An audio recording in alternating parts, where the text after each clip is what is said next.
It is Monday, April 12th, 2021. This week on the show, we highlight you, the fans, with an update on round 2 of Mostly Madness. Godzilla vs. Kong is smashing it at the box office. We watched WrestleMania, The Masters, and AP Bio. And for the meat, we hope you're hungry because we are talking about Spider-Man Homecoming and the gruesome 4th episode of The Falcon and the Winter Soldier on Disney+. This is Mostly Superheroes.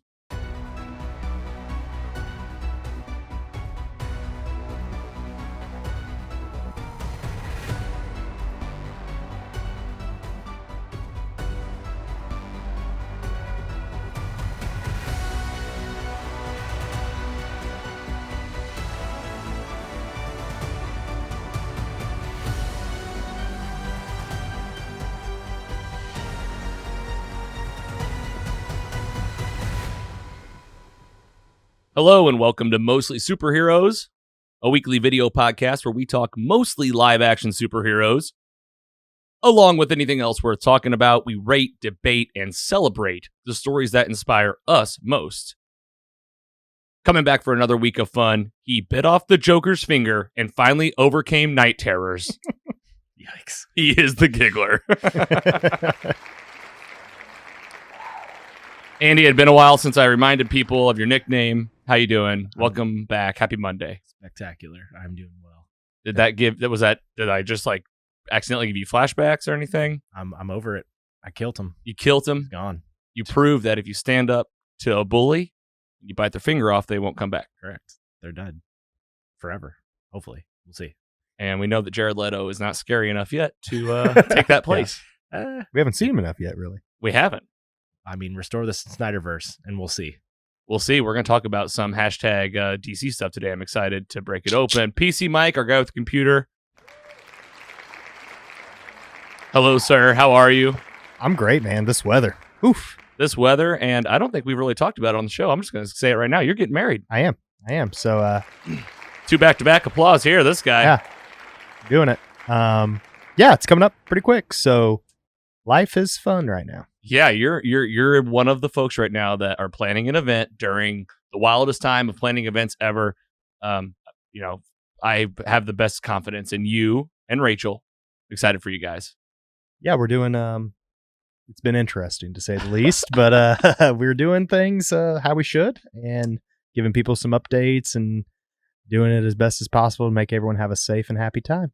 I'm going to, as one of the guests that's invited, you guys have done a really great job. Thank you. You guys have been the communicators. You've asked the right questions. You've put it out there in the right order to where it's like, some people do stuff like this. It's like, hey, you're coming. And you're like, oh, all right, I'll figure it out. Yeah. You guys have been great. No, if you, I think we're at this point, if you're taking proper precautions and being smart about things, and it's your decision.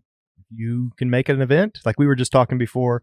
That's why you need to subscribe to our Patreon, because we have some insights before we give life lessons. Yeah. But that's when we just flat out vent about all of it. Yeah. If you're feeling comfortable and you've taken proper steps and you're not sick, start doing things you feel comfortable, but just don't put others at risk. Well, here's the thing. I think that if, baseball teams in Texas can have 35,000 people show up packed. Oh, yeah. You got all ends of everything. No, man, we're excited for you. And, I can't wait to talk about it. With that, let's get right into the fans. Fan mail.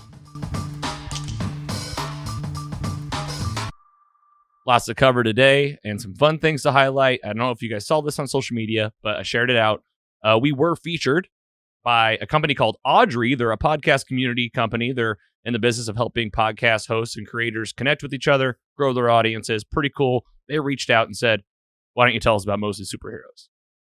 So I did. They featured us on their website. The link is up now, and it will be, when you're listening to this, live on our website. So we have a press page. I think you guys are fully aware of that, and this will be featured. It was really fun. A quick sit down with a nice woman named Devine.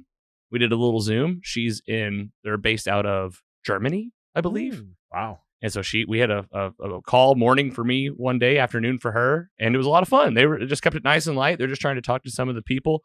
I had a really good experience with Audrey. It was actually how I connected with, you guys might remember a podcast I brought up when we first started doing the show called Breaking Down Bits.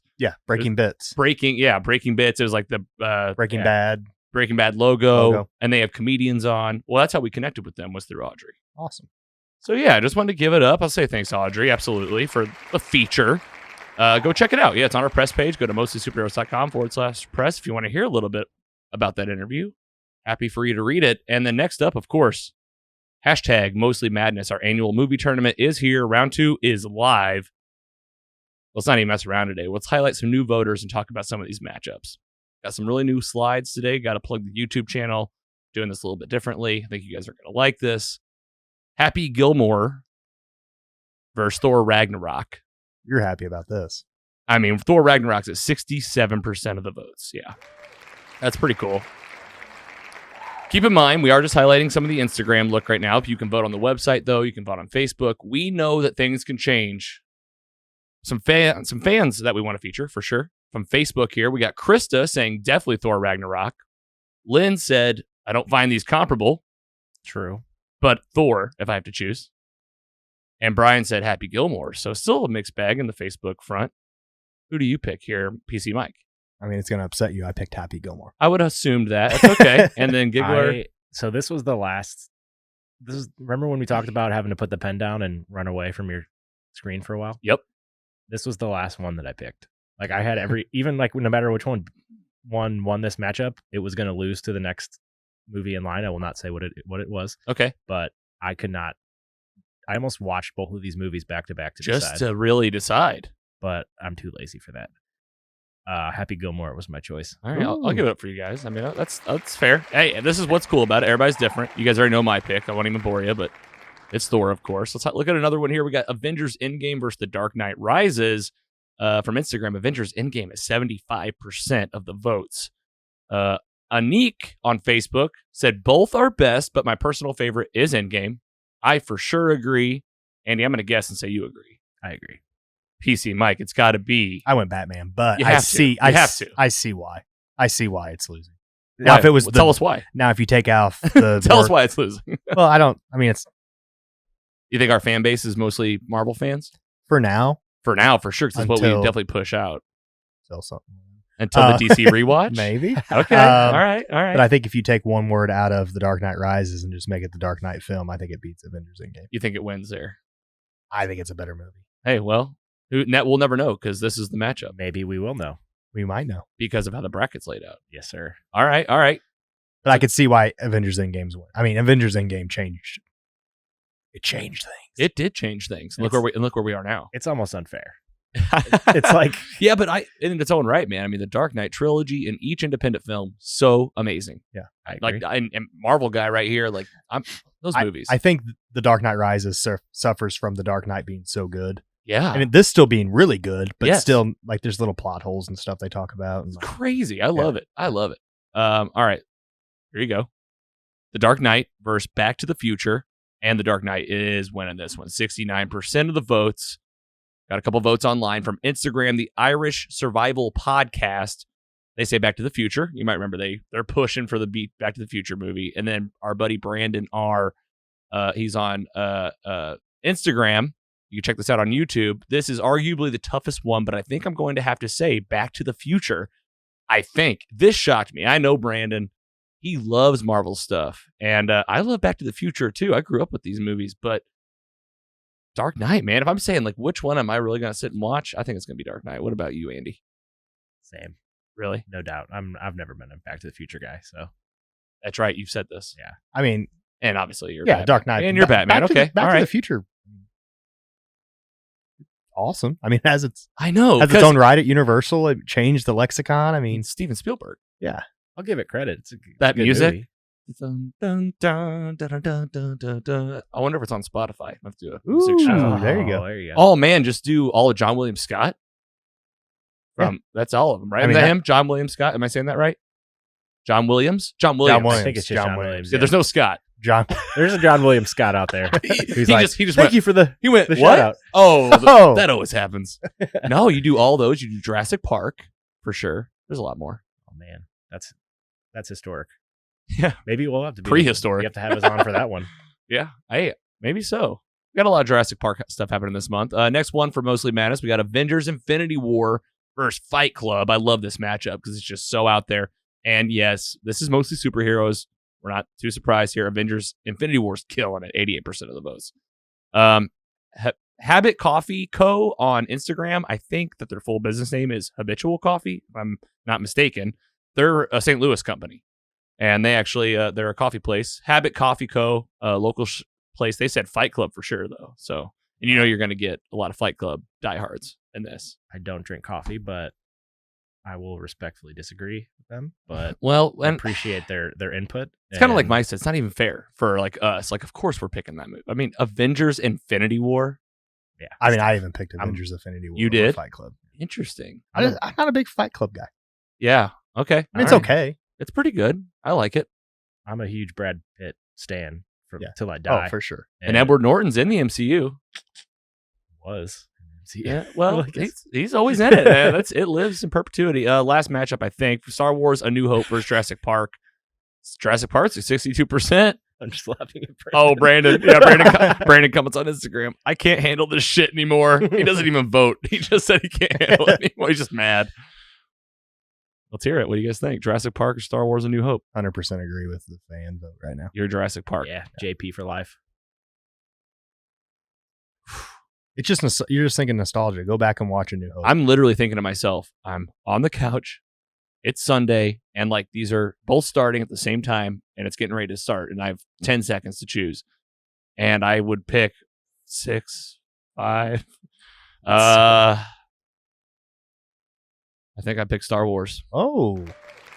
But I love Jurassic Park, but I'm telling you, I picked Star Wars. I'm just more in the space. I'm a space guy. I like space stuff. I don't blame you. What if Jurassic Park? Space is pretty cool. Space is pretty cool. All right, let's highlight some new voters. We got Lisa, Wyatt, Scott, and Paul. Thank you guys so much for voting. And our weekly winner last week was Caleb B. This week, Mike H. Heck yeah. I might know that Mike. You remember what the last name? I remember that he's also a junior. I think that is. Is that your friend? I think that's my guy. Really? Just all of our friends in here. I'm just buying all your friends. Yeah, he's a swag. He's a sleepy one.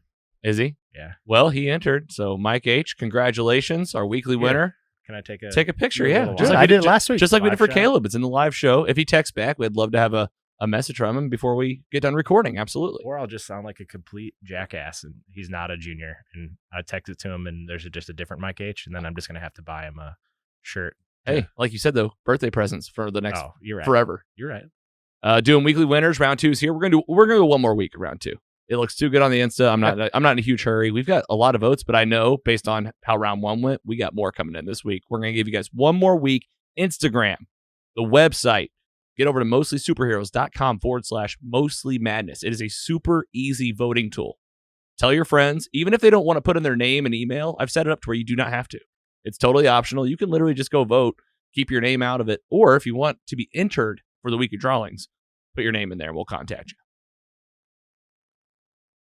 All right, let's get in the news. News and rumors. Okay, a couple things in the news. Just 2 things today. Let's start off with Godzilla vs. Kong, which we talked about when gave our ratings, all that a couple weeks ago. And is that last week? Yeah. Last week. Jeez, I'm like 2 months ago. What is time? And this thing's breaking some like crazy records. If you heard in the intro, I was like, box office. I thought box office like wasn't even like really a thing right now. Yeah. This thing apparently broke the record for the pandemic box office number, which previously, this is all from Looper. By the way, I love Looper. They're on Instagram. They're Looper HQ. They do these fantastic recap videos, like 3 to 4 minutes, really well done. They do awesome. You know them? Yeah, they do great. And this came out of them. They said that this thing has earned $358 million worldwide at the box office. How? Well, in the U.S., it earned about $60 million. Yeah, and the biggest box office before that was Tenet in 2020 in the summer. And it was 58 million. So it beat it by 2 million. Not like a crazy, but it's been a whole year. Yeah. I mean, they're opening up movie theaters. I think that's all it comes down to. Yeah. So they're just opening up. And there's probably other countries that are just in a better place than us right Well, now. is Godzilla vs Kong? That's like That's international. That's international Yeah, audience. exactly. I'd be interested to see where that looks internationally, So, where it's mostly coming from. I mean, it's where it's coming from. Yeah. but it's interesting, pairing it with the HBO Max release. It was a either or situation, but apparently people are getting out there enough to where it did break the last they call it the pandemic record. And according to this article, it says ultimately Godzilla vs. Kong is another pandemic win for Warner Brothers, who can now claim they've released 4 of the top 5 theatrical moneymakers since the world went into lockdown in spring 2020. And also, people probably just want to get out and do something. Yeah, it's just people getting out. It's like us. Yeah, I mean, it was free. I mean, it was $10, but whatever HBO Max is for me on my couch. But people want to get out and do things, and this is probably a crowd that like really loves going to the movies. Yeah, Godzilla vs. Kong people. These are the diehards. You get the diehard fans. Oh man, you guys got to listen to Jock and Nerd. They broke it down. Those guys were fanboying out. They know. Oh, they love it. Oh, they know all about it. And they had on a guy that like knew a lot about it too. And it was last week's episode, Jock and Nerd podcast. Highly recommend it if you just want to hear 4 dudes nerding out hard and that know things about Godzilla and Kong. Like we're watching, we're like, oh, those that's cool colors. Yes. That's really cool colors. Yeah, like I listened to our episode after, and I'm like, listening to us talk about it. I'm like, yeah, wow, Godzilla looked cool. What about Metal Godzilla? Look at that metal one. I felt a little bad for Kong. Hey, I'll be honest, man. I really like this movie. Thinking about it, I got pumped about thinking about watching it again. I was just like, it was pretty cool. Like the fighting was amazing. Yeah, the fight scenes are awesome. That Mecha Godzilla, man. Oh my god. Yeah, sorry, man. We've already talked about this on the show, but spoiler alert. I liked it. You gonna bump up that rating now? No, we'll keep it. Let Keep us it in the know. books for a while. You know what? What we'll do when we rewatch it one day. It's our. Let's say it's our rules. When there's like Godzilla versus Kong, the rematch in 3 years. Yeah, and team up like so tag team. Jock and Nerd talked about this. They talked about some storylines they could go with to where like in the past, like the idea would be round 2, and now Godzilla's got to destroy Kong's home there at the middle of the center of the earth where he's like living. Now, like I said spoiler alert, and I'm like that would be cool. Like there's something that Godzilla has to do at this place. They don't like necessarily want to fight each other, but they have to. So like you can set up multiple rounds of this thing. Yeah. You telling me that's going to happen? I'd be pumped about it. I'd watch it. All right. And then the last piece of news, getting some more of our area of expertise here. There's a hashtag coming. This came out of Comic Book. Aaron Perrine over there. This was on April 11th. This is hashtag Make the Batfleck Movie Trends as fans campaign for Ben Affleck's Batman solo movie to happen. I think this would be awesome. We have a tweet here from Release the Ayer Cut. This is a quote from Jay Olivia on Ben Affleck's Batman script. She said, the original Affleck script was the best Batman script I've ever read. I don't know which other one she's read, though, and I don't really know who Jay Olivia is. Do you guys know? No. Okay. Ben had a kick-ass story, and I believe that the audience and fans would have loved it. And again, hashtag Make the Batfleck Movie is what fans took to the internet. A couple things here just to get the conversation going. Last year, people got word of Affleck's return as Batman during DC fandom, and we know that Batfleck is confirmed for the Flash movie, where we're going to see him in Andy Muschietti's The Flash, and apparently Andy Muschietti got interviewed about this relationship with Batman and the Flash in the new Flash movie, and he said he's a very substantial part of the emotional impact of the movie. The interaction and relationship between Barry and Affleck's Wayne will bring an emotional level that we haven't seen before. It's Barry's movie, Barry's story, but their characters are more related than we think. They both lost their mothers to murder. Sounds familiar. And that's one of the emotional vessels in the movie. And I was like, man, if you're trying to convince people that this is going to be good, don't be bringing up these guys' moms again. Yeah. Especially when it comes to Batman. Everybody's got the Do you same think story. you think Barry's mom's name is Martha? I hope. Every woman that Martha? All 3 of us. What do you guys think? Do you want to see the theory is they would do a Batman movie with Joe Manganiello as Deathstroke. Yeah. All for that. All for See- that, right? Yeah. If this is done, it's got to have to be a Snyderverse thing, right? Well, yeah. I think at this point, didn't we all 'Cause agree they that would- like Snyderverse is the only movie now? Like we don't. I don't even count the Justice League. No. Justice League. I like No, that I like- name. Thank you for that. I don't count that. Did you come up with Justice League, or is that like everybody calling it that? That's the first time I've heard it. I think the Jock and Nerd guys have said it before, but I felt like we said it on the show. I'm sure everybody probably calls it that. I love a good pun, so you know this. Pretty good. But yes, to answer your question, Andy, I think at this point, with everything happening, this is from the buzz of Snyder Cut carrying over now, and you're seeing people be like, "Well, let's see a Batman movie now." Well, since I have my PC, I did a little research. All right, because I knew I had it on the tip of my tongue.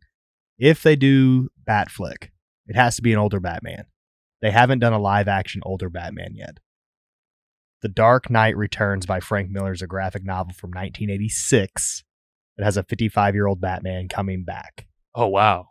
They've taken elements of this before and put it in different things, but this would be a cool kind of little thing to tie in with an older Batman and all this kind of different stuff. Joker's in it. He's 60 years old, the Joker is. He's in like a mental ward and crazy stuff happens, and there's bits and pieces. I think even parts of the Joker with Joaquin Phoenix are like from the Dark Knight Returns and stuff like that. But that's what you got to do if you're doing it, in my opinion. I agree. It's never been on film. I mean, that sounds cool as hell. And then what happens with the Joker? But what happens with Michael Keaton? Like, you just kind of described what we sort of thought Michael Keaton's role in the Flash movie was. Yeah, like an older Batman. But I mean, maybe not. I think I've even seen a quote from Michael Keaton recently where he's like, I don't really know the status of what's going on for that. So you're telling me that like he hasn't even recorded any scenes? Don't quote me on that. That's literally just from my hours and hours of Twitter searching. Because they just started filming the Flash movie, a couple months ago. I remember it came out of comic book. They shared some set photos. They were showing like it's like a big warehouse type place, and some of the and they announced that Sasha Calle is going to play that Supergirl in the movie, which, I mean, Supergirl's in this film. Supergirl, Batfleck, Michael Keaton. I just don't want it to be so muddled. It already sounds muddled. Yeah. Okay. Would you put out a tweet ever that said #make the Batfleck movie to get this to happen? Here's the coolest part about this. Originally, I would have been like, well, they're never going to do that. They might. Well, because they did. Yeah. It's exactly what happened with these hashtags. I don't know. Like, I just want a direction. I like how Marvel's linear and there's a line in this thing. Now we have Battinson. We have this. We have cuts that are great that haven't been released. Like, I'm going nuts, and I pay attention to this. You're right. Like, we pay attention to it. We follow. We talk about it every week. And here's the fundamental difference right now between DC and MCU at the moment. MCU has a very clear plan. Yeah. You don't have to like guess anything. You're like, this looks pretty cool. Like, you know what they should do? You know what DC needs to do? They just need to get in a room and just make those cool calendars like Marvel did. Yeah. Just make the calendars, get a logo and go, when would this fit pretty good? Oh, this would fit good here. Yes. And then if someone goes, well, we couldn't release it as a movie, why don't you just release it as like a 6-part television series? On HBO Max, which you have a deal for. Which they're trying to do. They got the Suicide Squad. They got Peacemaker. But don't they have Lieutenant or Commissioner Gordon show coming out on there too? Oh yeah, the Gotham PD? That is the Battinson though. Earth 2. Yes. As we now know. I'm all for this. Mike shakes his head. It's specifically the Snyderverse like caveat of where they kind of tease in the end credit, not the end credit scene, but the epilogue where it's like we said earlier, just Deathstroke hunting Batman. He knows. Love that. He knows his name. And he's just going to F up his life. And make it R. Make it R-rated. That grid. They can make that a show, and it would be phenomenal, I think. I'd watch a Batman show. And why not? Why won't they do it? Maybe they will.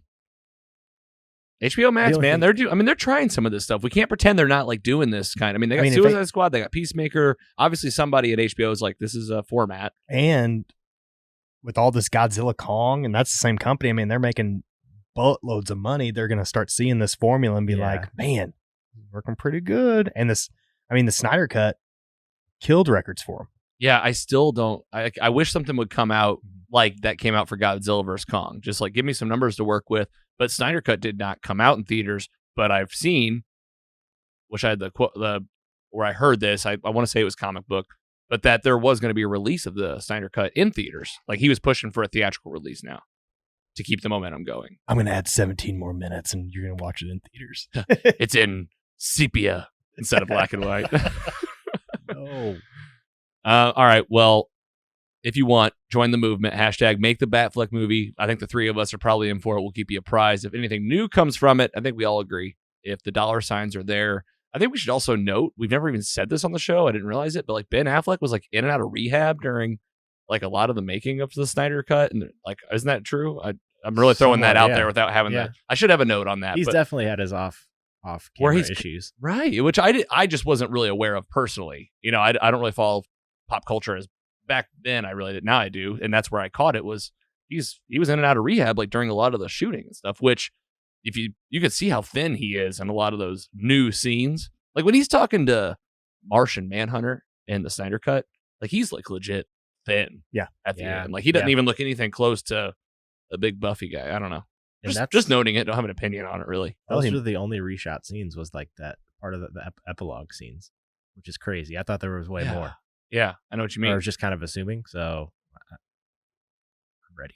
Just give me more Batfleck. Fine. All right, we're here for it. Let's see what happens with this stuff. Hey, Warner Brothers and HBO and DC, guys, get it together. Please. We'll just say that. I mean, you're trying at least. You're trying. We like the buzz, but like we've been doing buzz talk since June, and now we're getting like real stuff like the Falcon and Winter Soldier. I mean, even the Snyder Cut was like, yes, a movie. Just stick to the release dates and let these movies stand on their own 2 feet. I'm sick of getting buzzed. I want to get drunk on DC. That's well done. Good job. Big thanks to Looper and Comic Book. The links will be in today's episode description. You can click those if you want to read more on Godzilla vs. Kong or the Batfleck movies. With that, let's get into what we're watching. What you watching? What you watching? This is where we tell you what we're watching each and every week, usually outside of the superhero world, but not necessarily. We got a kind of a mixed bag today. Definitely want to hear what you're watching, listener, fan. Let us know. Want to start trying to work in some more fan mail during the groove. Like kind of like if we're doing what you watching, we need to have a fan feature of what you watching. Especially with summer coming up. Yes. New TV shows hit a lull. Like we need some stuff, maybe some like hidden gems, some deeper cuts. Like what's something good out there that you guys are watching or that you recommend? And we're doing this thing now. It was the episode with the Giggler and myself where we broke down what came out this month. And we're going to try to start mixing that into the bags to where you can see like, okay, maybe at the end of April, we do what's coming in May. Because Comic Book and the folks will release this. We got people that work hard that put these lists together, and we can kind of pull it out and give you a heads up. And then you can tell us like, oh, well, I'm going to check out whatever it is. Let us know. We'd like to get you featured. With that, let's get into what these folks are watching. Guys, let's just go ahead and give it up. WrestleMania 37? Correct. I read some headlines. That's a lot of wrestling. Who wants to kick us off? Who had the most fun out of WrestleMania, do you think? I'm just looking. Mike. Andy had a fire pit last night. You watched it outside. Oh yeah, it was beautiful. Why don't you tell us about your experience with this year's WrestleMania? Okay. Well, you kick us off, and you guys, this is both you guys. You both sent this, so it kind of threw me off again that it was a 2-night thing. I had some dinner plans Saturday, so I was like, all right, I'm just gonna relax. I had a big old Sunday of just. I'll get into the rest of it later, but started about 2 p.m. Just laying on the couch, took a little nap while watching the Masters. Threw on WrestleMania on the bottom TV while the Masters was on the top TV. Wow, what a life! I watched night 1 of WrestleMania just to get me a little lubed up to see what was going to happen. The warm up. Yeah, I fell asleep for a couple hours of it, but it's whatever. Mike can fill me in on those matches. You're having this is like the best day ever. It sounds like. Yes, and then went right into night 2 as soon as that started. Watched the pre-show, get a little. Obviously, I didn't really know much about the backstory, a lot of these matches, so it was nice to get like a little refresher on what's going on.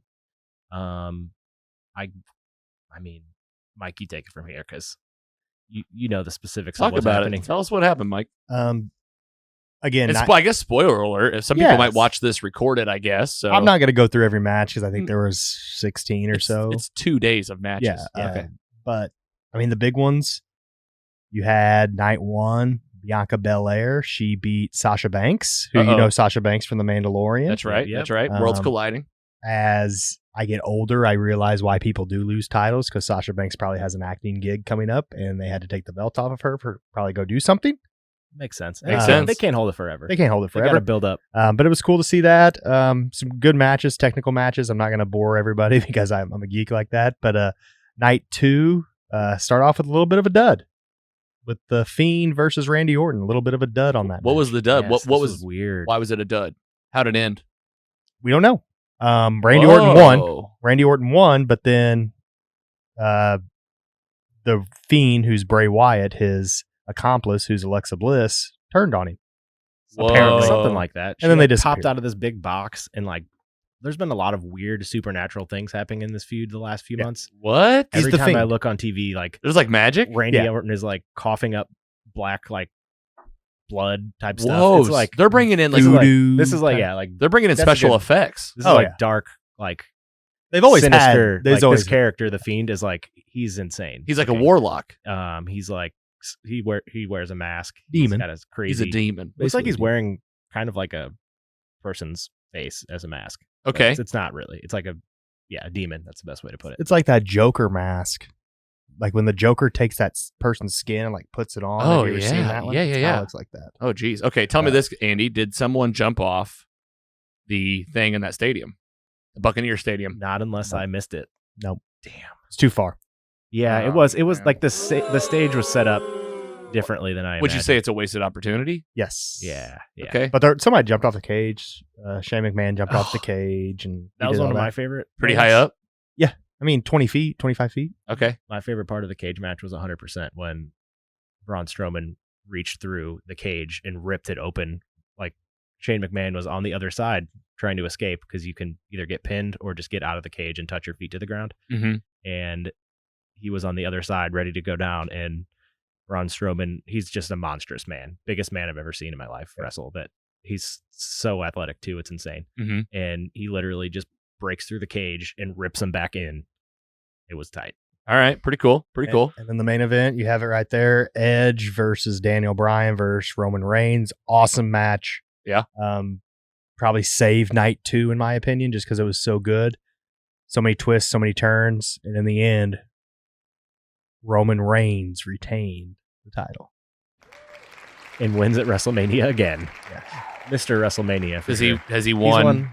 He's been the main event of WrestleMania for Like 6 years in a row. All 5 right. years in a row. All right. Yeah. Congratulations again. Tell me, how were the fans being back in person? Oh, they usually call it a hot crowd. It was a hot crowd. Like Yeah. when the crowd gets behind him and they booed the heck out of Hulk Hogan. Listen, man, I bet they were having the best time of their Oh, lives. yeah. Like, hadn't been out at all, and then you go to WrestleMania. Like, Yeah. you're obviously like the Night 1 had a diehard. rain delay because it was outside. What? Lightning delay. Rain delay? Yeah.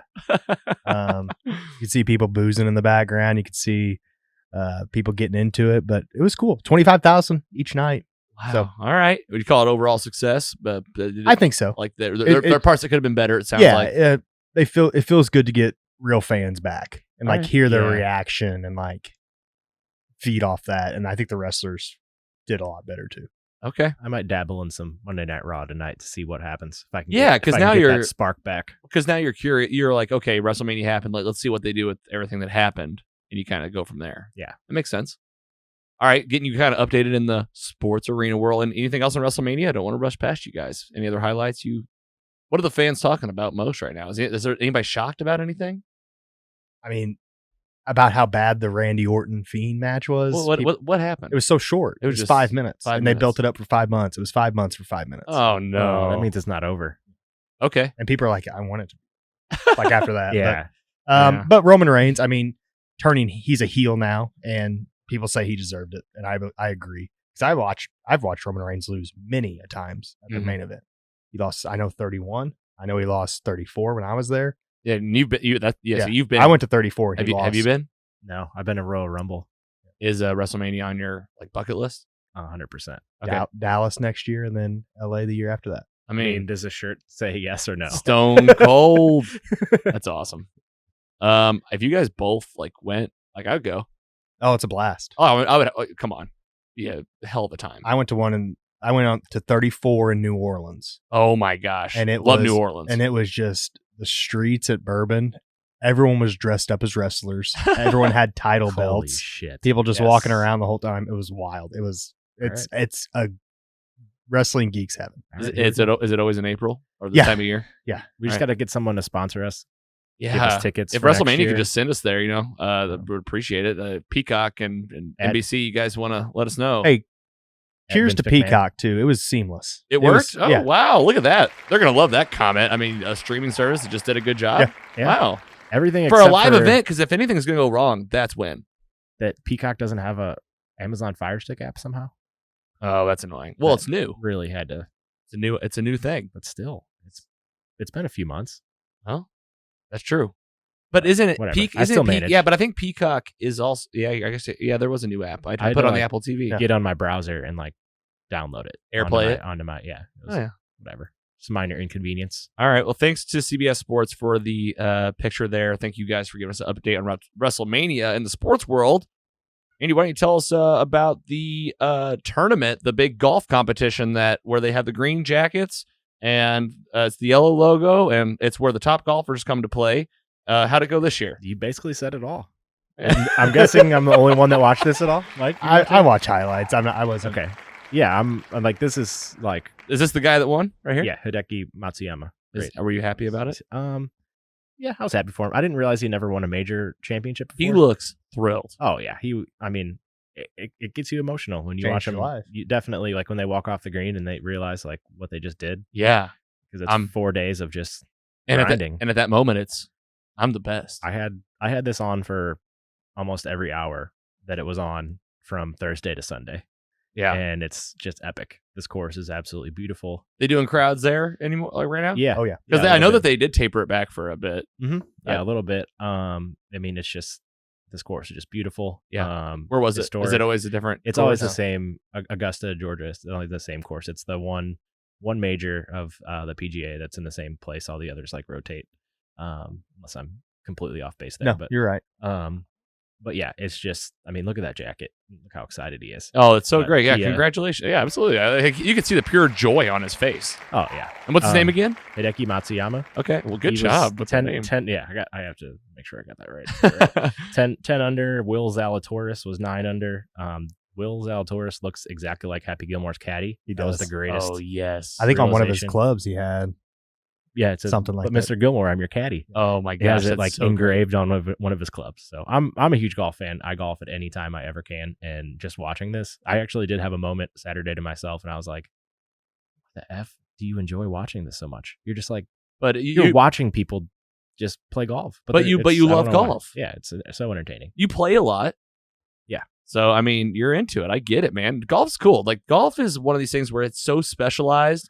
And, like, to be good, you truly just have to, like, play all the time. Oh yeah. well, and also, do you think there's, like, a born with it component with golf? Or is it, like, you truly Little could, bit. like, could a person that, like, isn't born with, because Tiger was playing, I saw the Tiger documentary, he and was he playing like 2. had 3. 2, but his dad wanted him to. yeah.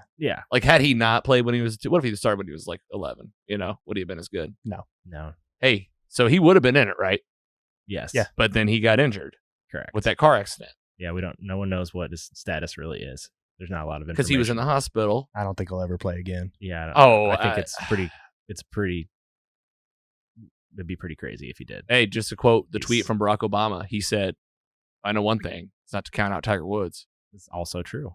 I really mean that if anyone can come back from this, But it's him. But I think his first car accident was like at 11 miles an hour, and this one was like at 85. how Yeah. old is he now? Sorry to get off on a 40 tangent. something? But Yeah, 40 he's- something. Okay. Yeah, he's high 40s. All right. Anything else from the Masters? Man, just look at that green jacket. I need that. It's a great photo. Thanks to ABC News for the help here with that. Absolutely. Yeah. I just got to, toot my own horn for a second. Yeah. But Wednesday, I drove over to Illinois to make some legal sports bets. Sure. Of course. Um, It is. Yes. That's right. And just randomly threw down $5 on my boy Tommy Fleetwood to get a hole-in-one. Uh-huh. Hole-in-ones obviously don't happen very often. It's like 80 to 1 odds. Even as a guy that doesn't know golf that well, I know it's extremely rare for hole-in-ones. And day one, I'm watching and it says Tommy Fleetwood makes history. No. Hole-in-one. What's the payout on a hole-in-one? $400. 80 to 1. So 80 to 1. $400 in my pocket. What? Hey, man. That's pretty awesome. Yeah, I've been seeing like the new signs like right over in Illinois. Like St. Louis is right across the river from Illinois, and there's like signs for like the FanDuel. Like the casino is like brought to you by FanDuel now. Yes. And like I know Penn National Gaming, who has like the national chain, like they partner with Barstool Sports. And they're So- at the Argosy. Yes, the Argosy Casino. Like there's all this new. DraftKings is Yes. Casino Queen. It's FanDuel. That's where I interesting. went. FanDuel took over the horse track out there. Yes. So they're taking, I know not everyone listens to us is from the St. Louis area, but they're Right. spreading across the country. Well, yeah, So- no, because I'm seeing the signs more. I'm seeing like these names that I've known for years, DraftKings and like you said, FanDuel, getting into these casinos. It seems like the gaming and online betting and even in-person betting world is like at new heights. Yeah, like it I just seems think- like more people are adopting it. More betting is now just completely legal when it used to be totally illegal to do sport betting. Yeah. I think New Jersey almost like earlier in the pandemic, like January, February, like tripled Vegas betting. Like Yeah. New Jersey, Well, like tripled it, like how much revenue they made for sports gambling with the ads. Wow. I'm on a heater, boys. Let's go. Yeah, you're on fire. We need to keep going. All right, cool. I am Well, not. congratulations again to the Masters champion. And we'll always count on Andy for our golf updates. We got another major in a few months, though. What's the next one? No clue. But it's either the U.S. 4 Open, year. the PGA Championship, or the British Open. Yep. Have you ever been to one of these events? I've been not to a major championship, but I've been to the Waste Management Open in Phoenix twice, Mm. and it's But there's plenty of trash cans. rowdy. Yes, there's a lot of trash cans. It is rowdy. They have It's a big zero party. waste. They either Oh. Manage it. I like that. They manage it. They- That's they right. manage It's in the name. but yeah, it's wild. All right, let's go to our next one then. PC Mike, why don't you go ahead and tell us about on NBC? Got this image from New Times here. What's his name? Glenn Howerton? Yeah. Is that right? Yeah, Always Sunny. AP Bio. So Yeah, from Always Sunny. But AP Bio. Yeah. This is his show. yeah, a little, I know about this show. I want to put a little asterisk on the NBC because the first 2 seasons, yes. Oh, Third season moved to Peacock. okay. Well, which is NBC. So me wanting to watch WrestleMania, I had to get Peacock. Well, guess what? Season 3 of AP Bio is on Peacock. But season 1 and 2. Season 1 and 2 aired on NBC, and I watched them. But Peacock is NBC, Yes, but you have to pay for it separately. and they're than NBC. doing like that's how they do tiers. Yeah, so Okay. like there's a tier that I bought because I'm cheap, the $5 tier. Oh yes. And so it's like You got ads. ads. Okay. And then there's a premium for $10. But Ad free. I mean, Yeah, It's because not like I that saw the free version, you get like the first 2 seasons of The Office. yeah. And like Anyway. I was like, oh, I didn't have to put my credit card in and I'm watching AP Bio. Did I just cheat the system, Peacock? And have Nope. you seen 1, 2, and 3? All I've 3 seasons, or I've seen 1 and 2 full. I'm about halfway through season 3. There's only 8 episodes. This was a show kind of like the Snyder Cut that was going to be axed, gone? and they kind of saved it.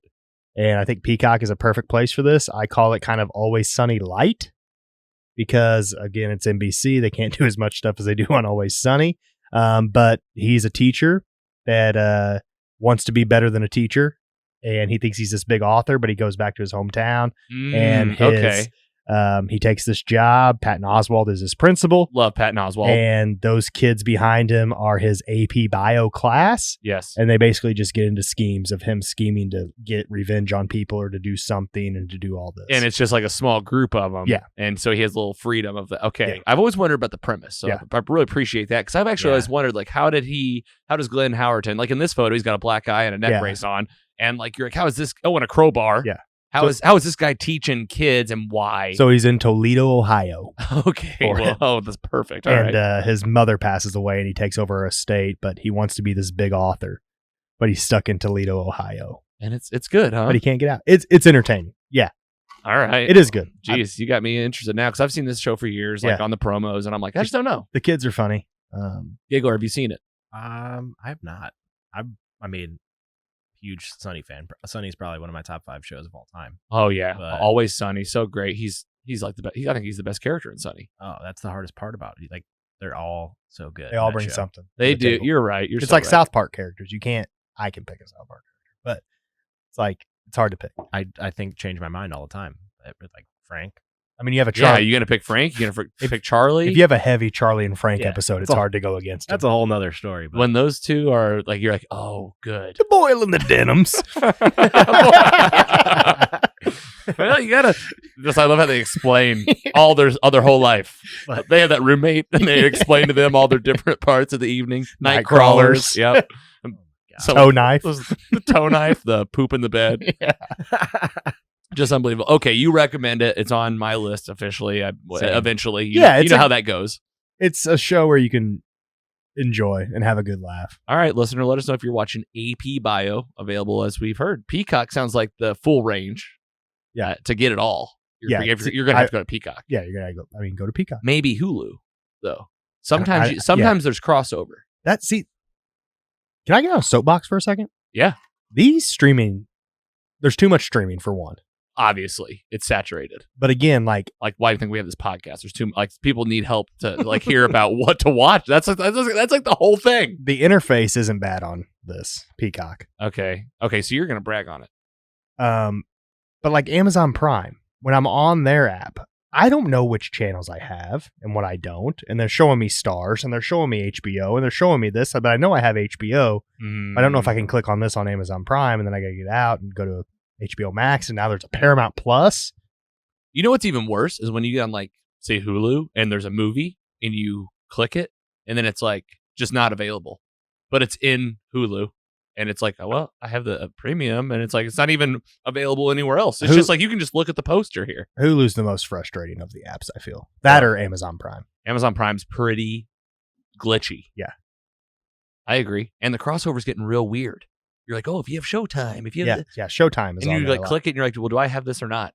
And then we've realized, Andy, when we were doing that, what's coming up in April, there was a lot of stuff on Hulu and Amazon Prime. Like a lot. Yeah. That were on both. And I was like, what's that mean? Like, are they the same thing? It's getting hard. I know like Hulu has like FX. But you guys talk about flipping channels. I mean, that's why, and I think people are starting to get back to that type of thing. And it's the same reason that like radio is like bigger this year than it's been in 20 years. People are like hungry for being surprised, but like what's coming on, because you got to hand pick too much stuff. I kind of like Pandora every once in a while over Spotify because it's just random. I'll tell you this. I've had Sirius XM in my car for years. Yeah. And just having a radio station, I love the genres. Yeah. And just like, I don't know what song I'm going to hear today. I agree. I had it for a while. I think that all these streaming services are going to come back and collide. We're going to have like just a list of channels again. I think it's all going to come right. People have been saying this for years. I'm not saying anything new, but it's going to be like you have one app or something. I mean, Apple already started doing this on the Apple TV years ago. The Apple TV app pulls in everything you watch from everything, and it says like, I would love that. Well, that's what you need then, because it shows you like what is next in your lineup, despite what you watch it on. So if you watch Snyder Cut on HBO Max, then you watch AP Bio on Peacock, Apple TV will tell you like you need to watch this first, and then this next. I didn't know that was a thing until I opened up Apple TV on my phone the other day, and it's like you're currently watching Falcon and Winter Soldier, and I'm like, how did you know? And then it'll keep track for you and let you know when there's a new episode. Yeah. It'll like your phone, message. Which it's too much, but I even turn off a lot of those alerts now. But anyway, we're on Tangent City. But either way, we know there's a lot out there. God, there's so much. We're trying to get a rein on it ourselves, so we'll try to help where we can, listener and viewer. AP Bio, though, check it out, recommended, and it's on our list, so watch for it in the future. I had a couple. First up, Goodfellas. I watched it. First time ever. Heck yeah. First time. First time? Yesterday. That looks just like us. Got an image here from Shortlist, and this is on HBO Max where I watched it. Goodfellas, and I had never seen it. Unbelievable, so great. Martin Scorsese, just unbelievable. The shooting, the acting is on point. Robert De Niro in this thing. Can you guys help me with some of these other names? Ray Liotta. Ray Liotta's the main dude, right? Joe Pesci, of course. And then who played? That's the one probably no one knows. He played. He's in a lot of stuff. Paulie, yeah. So great. The filming style was so awesome. Every actor showed up. I think the movie came out in 1990, if I remember correctly. And it was my first time. Just had never got around to this one. Totally see the hype. I can absolutely see why it's one of the best movies. And definitely want to give it a rating because I would love to watch this again. Yesterday was a lazy Sunday, and there's parts where you, like Andy does, snoozes a little bit. Paul Savino is his name. Paul Savino playing Paulie. But I could see myself definitely watching this one, every couple years or so. I mean, I give it a solid, actually, I wrote it down to make sure I stuck to it, 3.5. Wow. Yeah, love very, that. very good. I mean, I can't really say enough about it. A lot of things have already been set up there, and I'm really late to the game. So I'm caught up. I loved it. Goodfellas. True story. And that was the biggest part. And I didn't really know anything about the story. So I'll say spoiler alert for the film if you've never seen it. But that ending, I was like, oh my gosh, okay. And then spoiler alert, go ahead. Henry Hill, who's Ray Liotta plays, Yes. was in witness protection and hated it and got out of witness protection and was basically a minor celebrity. And got back into crime a little bit too for a while. Doing some drugs. Got caught like in the Northwest doing some stuff or something. There was actually an ESPN 30 for 30, but they didn't even hardly talk about this. It just mentioned once in the movie. They were part of the Boston College point shaving scandal, gambling. They were all a part of that, like paying players to like throw games and do stuff in games. Oh my gosh. It's just mentioned in the movie. Largest robbery in history they did. The La Hacienda heist where they start having to people. Yeah, it's Joe Pesci won an Oscar for this. Just wild. Just wild that it's true. Wild how this went down. And there's just something appealing about that lifestyle of just about the Italian Americans and these generations and the history. Irish. And some of these are Irish. Some can't be made. In Irish, yeah, that's the main dude. Yeah, That's like his Henry whole thing. Hill's- He's half Irish. Henry Hill's Irish. Henry Hill, yeah. Robert De Niro in this is Irish. Wow. And they cannot be made men. And that's exactly what it is. You can't be at the top of the mob, or they don't even call themselves with the mob or mafia, but like the family, because you're not full blooded, and they can't look back to see the old where you come from in the old country. Yep. It was just interesting. I mean, and then how much of this cast ends up in The Sopranos? Yeah, Pretty good amount. It's awesome. Yeah, it's just Like I didn't know that the therapist from awesome. She's fantastic in this movie. Lorraine Bracco, Oh, she's fantastic. She Karen- nails the role. Karen Hill. Yeah, Yes. so good. Loved it. I haven't seen this in forever. Yeah. Well, So you're saying these Goodfellas weren't actually that good? yeah. Well, there are a couple. They're wise guys. Yeah. Too. You see, they're not just good fellas; they're wise guys. And if you tell somebody they're a good fella, that means they're part of the family. But they talk about the culture in the movie, about like we're only together. Like there's no one else from the outside ever in, because if you bring in someone from the outside, that's all I kept thinking was, if I bumped into one of these dudes and I hear them talking about doing the stuff they're doing, I'd be like, what? You can't be doing, like, you're killing people, like, you know, like in like the normalcy of it all, you know. Henry Hill never got his hands dirty, they say. I guess But did he? But did he? In the movie, though, no. He's around. He's around, and he's always like, oh, no. All right, and then I have one more. What you watching? Definitely give it up for Goodfellas. But I finally got around to seeing this thing. Also on HBO Max, this image came from Movies Anywhere, is their website, and it's the New Mutants. And this is on HBO Max. This is on HBO Max. It's one of the new arrivals this month. Okay. Hey, you know how I knew about that? Just listen to a couple good-looking guys talk. Did you hear it on a podcast? Heard it on my favorite podcast. I was gonna guess. Did your Apple phone tell you? No, that I it's mean, on there. It probably did also, but no, I knew about it from the comic book article that we had highlighted. Yeah, the New Mutants. So just a little setup. This movie came out in 2018 or 17 or 18, and has the girl that plays Arya from Game of Thrones. Has the guy, the older brother from Stranger Things. Yeah. And some people that I just don't know. A lot of new faces, which is cool. Here's what I'm going to give the highlight for it. And have you guys seen it, first of all? I don't know anything about this. Okay, I'm going to keep it spoiler free then, so you can go out and watch this and not feel like I'm going to ruin it. And that way, you listener, viewer, if you haven't seen it yet, this is for you pretty much. Synopsis, though, I mean, the movie's called The New Mutants. And it's about mutants you've never heard of, but that live in the Marvel Fox world of like the mutants. And I guess this is, maybe you can look this up for us, PC Mike. The New Mutant Studio is what I'm curious about. Like, is this a Fox property? I would assume yes. That'd be a good answer to question to answer. But my thing was, I heard bad things about this movie, and then before it even came out, I was told that like this is not really a X-Men movie. It's like a horror movie. And it's like in this hospital, and it's more creepy and spooky, like a thriller, than it is a X-Men movie. So in my mind, it took me this long to watch it. First of all, it's 2021. Yeah, and I'm telling you that all that was completely wrong. Like this is an X-Men movie, like for like X-Men fans, and there are references that like connect the dots, and like the setup from beginning to end and where they leave this movie. I was excited. I thought this is cool. I might give it up. I mean, I'm gonna just give my rating right now. Get out of the way. It's a 3.1. Wow. Makes me want to watch it. 3.1. I mean, I was surprised. I think there are holes in it. I think that they had a little bit of a DC problem in terms of a lot of characters. There were stories that they started to flesh out that needed more, but grain of salt. I highly recommend you go watch it. If you're a superhero fan, you have to see this, I think. Yeah. Couple things. Go ahead. The original release date was in 2018. Okay. The actual release date was August 28th, 2020. Oh wow. So it got really, really delayed. That's Really right. delayed. You were so right. It was one of the major delays. Their budget was like 67 to 80 million dollars, and their box office was like 47 million. So Ooh. pretty big flop. Pretty big flop. But also with that little budget, they did a pretty good job. I'll tell you that. And first, I mean, this was kind of I say little. weird to me. The New Mutants was theatrically released August 28th, 2020 by 20th Century Studios. Okay, so that's Fox. Yep. And then I go over here. But now Disney, I assume, Disney, owns these. now distributed by Walt Disney Studios Yes. Motion Picture. Yes. Okay, so I was just But- making sure it was like nobody else that was weird, like a weird Sony Yeah. character that they owned or something.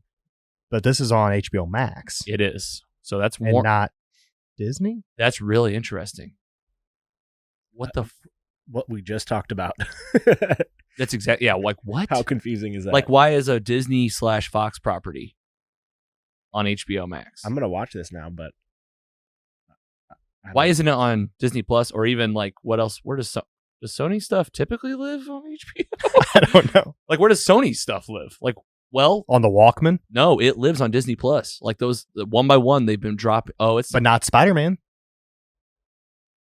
Spider-Man isn't on Disney Plus. It's No, all- it isn't. There's You're like right. a gray area of just But complication. X-Men, like the Bryan Singer X-Men's are. The first three or whatever. And X-Men Origins Wolverine, I think Days of Future Past is for sure on there. Okay. I think once they just get past a certain amount of time, it just that becomes the rights of whatever side. It's just like Okay. all in their agreements, and they're so confusing. Yeah. It's impossible to keep track of. But like I tried to Hmm. because we're gonna Interesting. talk a little Spider-Man, and I was like, oh, I'll pop Hell yeah. onto HBO Hell or yeah. I'll pop onto Disney Plus. It's not there. How did you watch it? Cable television.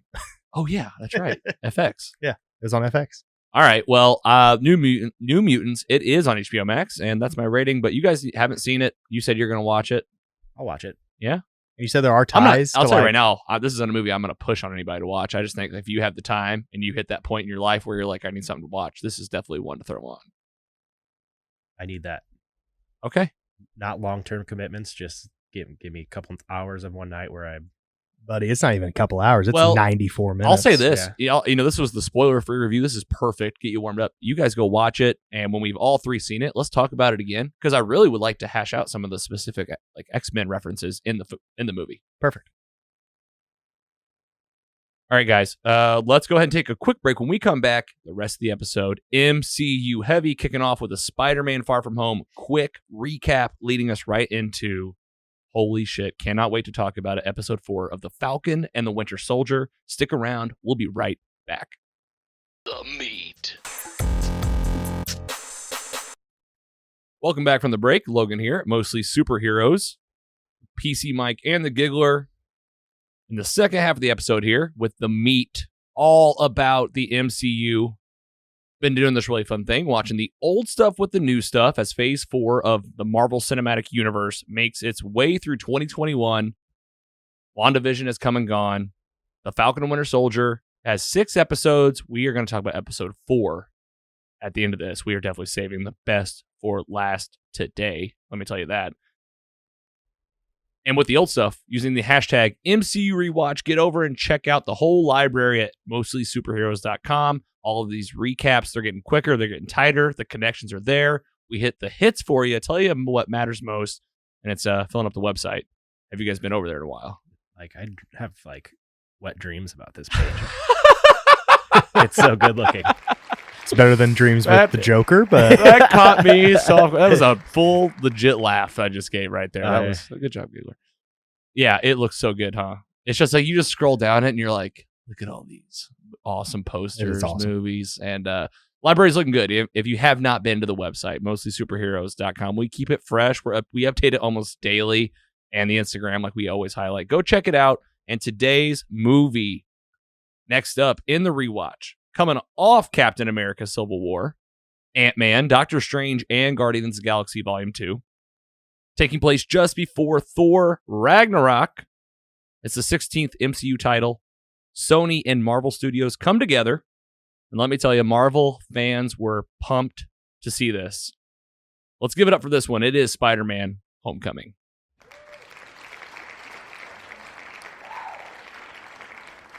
It came out July 7th, 2017, just 3 months after Guardians 2. So that was a fun year for superhero movies. The budget was $175 million, and it didn't do bad at all. It made $880.2 million. A lot of hype around the movie. This was the third remake, the third live-action Spider-Man franchise, if I can get it out. And let me tell you, man, I was excited for this one. Let's do some gut checks around the room. Giggler, when did you see this one last? Was it in your rewatch? A couple months ago. I'm definitely, this is always on, the movie channels, and I find myself watching it. So that's right. Then I don't got to worry about the commercial conundrum that we talked about earlier. But anytime I see this is on, I'll probably turn it on. And you've always talked highly of Spider-Man. Are you a big fan of the Tom Holland Spider-Man? Oh yeah, yeah. Anytime. You like him? Oh man, I don't think I can have a Spider-Man ranking thing right now. So. No, it's okay. Don't worry. You're gonna have the opportunity to rate this movie, and we definitely got to talk about that. Maybe today. Maybe we'll see. Let's just table that till Spider-Verse. well, not Spider-Verse. Here's the thing. You know what I mean? Here's the thing. We're gonna do connections today, but I'm gonna keep it a little light because we have to talk about Spider-Man Far From Home in 2 weeks. So that'll be a better time because that's the last Spider-Man movie you're gonna see before Spider-Man 3, which comes out in December of this year. I mean, crazy. We got a Spider-Man movie this year. This is the first one, the first solo flick, and it did come off of Captain America: Civil War. We'll talk about the connections. PC Mike, you watched it Yesterday. All right. Feel prepared today. Hell yeah! I'm so glad. How'd it go? And was it the first time you had seen it? No, Okay. not the first time I've seen it, but it's been a long time. And I had to watch it on FX because I looked on Disney Plus. It wasn't there. I looked on HBO. I did my little voice thing on my remote. I could buy it for $4 and watch it on Amazon or rent it for $4. But luckily, Sunday, flipping through the channels, just like our movie madness, it was on. Unbelievable. And you said FX. FX. Oh, well, and that's so random. You reminded me of all of this. I forgot that it's not on Disney Plus. Yeah. Which makes me think, you know what I watched? I didn't even think about it. I bought it back when it first came out on digital release. So I watched my digital copy. But you found it on FX. That's awesome. But Far From Home Yes. is on Amazon Prime for free if you have Amazon Prime. If you have Prime. Yes. Really good to know. This is the kind of stuff I want to help people go out and find this movie. Mhm. So much fun. Let's do the quick recap. Last time we did it in 2.5 minutes. Do you have a timer ready again? Do that. Let's do it again. Let's see. Just for sake, I want to maybe aim for 2 minutes. But here's the thing. It's just too hard to know. But based on what we got here, we're going to wrap this thing up real quick. Spider-Man Homecoming, Phase 3, MCU title number 16. Really nice poster here from the Politick. Appreciate it. And like I said, this was the coming together of Sony and Marvel. Spider-Man is a Sony property, and they basically lent out this character to make it happen. And it was pretty exciting. So let's do the quick recap. Andy, you got the timer ready? Yep. You tell me when you're ready. Go ahead and hit it right now in 3, 2, 1. All right. Boom. Spoiler alert right now. Spider-Man Homecoming. Here comes everything that happens real quick and a little bit of tidbits. Connect the dots kind of along the way. Give you the story. Came out in 2017. Again, this is based on Spider-Man, the Marvel character, world famous, created by Stan Lee, R.I.P., and Steve Ditko, co-produced by Columbia Pictures and Marvel Studios, and distributed by Sony Pictures, of course. So that's where the collaboration comes in. And while this is the third Spider-Man we've seen on the big screen, first, of course, Raimi's Tobey Maguire, and then Andrew Garfield. This is the third iteration of the character we've seen in our generation on the big screen. And it's the first solo Spider-Man movie within the MCU. So that's the big differentiator is how is this Spider-Man movie different than the ones that came out before? It's in the Marvel Cinematic Universe. This character was introduced in Captain America: Civil War as a recruit of Tony Stark, our Iron Man, played by Robert Downey Jr., who plays a mentor character in this movie. You have Iron Man in this film. You talk about being in the MCU, arguably the most famous character out of the MCU is in this film. It's directed by John Watts. A lot of people in the kitchen on this one, but it came out just fine. But still, a lot of folks. Directed by John Watts. Screenplay by the writing teams of Jonathan Goldstein and John Francis Daly, Watts and Christopher Ford, Chris McKenna, and Eric Summers. And stars Tom Holland returning, reprising his role as Peter Parker, a.k.a. Spider-Man, struggling with the going from facing off against Captain America and all these Avengers. I mean, he literally fought Captain America, Falcon, the Winter Soldier in Civil War. This movie picks up right where it left off. You know, he's actually watching video footage of like him fighting at the airport. It's awesome. I love that scene. Him and Happy. You got Happy in the film coming back as, you know, Tony Stark's kind of right-hand man, played by the incredibly talented Jon Favreau, who's, you know, usually in the writing room on all these films as well. And in this one, Spider-Man is facing off against Batman himself, Michael Keaton. You know, this guy that's a construction worker gets his work taken away by the Avengers. He's like, I'll clean up the mess from the 2012 Avengers movie. There's your connection right there. And then they say, no, you can't. The Avengers will clean it up. He gets pretty ticked. He becomes the Vulture, the bad guy of the film. You also have Gwyneth Paltrow coming back as Pepper Potts. Zendaya's in the movie playing Mary Jane Watson, a.k.a. MJ in this one. A couple other names to be aware of. Donald Glover, Jacob, Batalon, Laura Harrier, and Marissa Tomei as Aunt May. Aunt Yay. Aunt Tomei. A lot of pup jokes there. And then, like I mentioned, Robert Downey Jr. coming in as Tony Stark, a.k.a. Iron Man, a.k.a. the dad-like mentor figure to Peter. Mentor to Peter. In the film, Peter Parker learns that you can't really start at the top and be an Avenger. You got to be patient, work hard, and even if you have special abilities, you can't just be an Avenger. You got to be the friendly neighborhood Spider-Man, work your way up. But he does end up beating the Vulture in the end, sends him to jail, ends up turning down being an Avenger in the end, even though it's offered to him. He says, I'm going to go have a little piece of that little life before I get called up to the big leagues, which he does for us fans in Avengers Infinity War. It's a great film. I loved it. And that's Spider-Man Homecoming. Oh, I see it. Way too long. 350. Oh, man. That was way 350? Yeah. I knew you were going down a path when you started talking about like production. Well, people. sometimes I just get carried away, and I want to give credit where it's due. But anyway, pretty quick. There's a nice recap for you, a little bit of the connections, the big stuff that happens. Let's talk about top moments in the film. My number one, for sure, is him crawling to the top of Washington Monument. That's awesome. So cool. The helicopter comes in, like, we're going to shoot you. And what they do really good in this movie is they really bring you down to earth of like, what would it be like to be Spider-Man as a young kid? He's legit looking down off that top of the thing, and he's like, I'm scared to death. His suit's like, oh, you didn't install your parachute or something. Yeah, it says your parachute. Yeah, you didn't reinstall your parachute, so don't fall. Yeah. I also love Ned in this movie.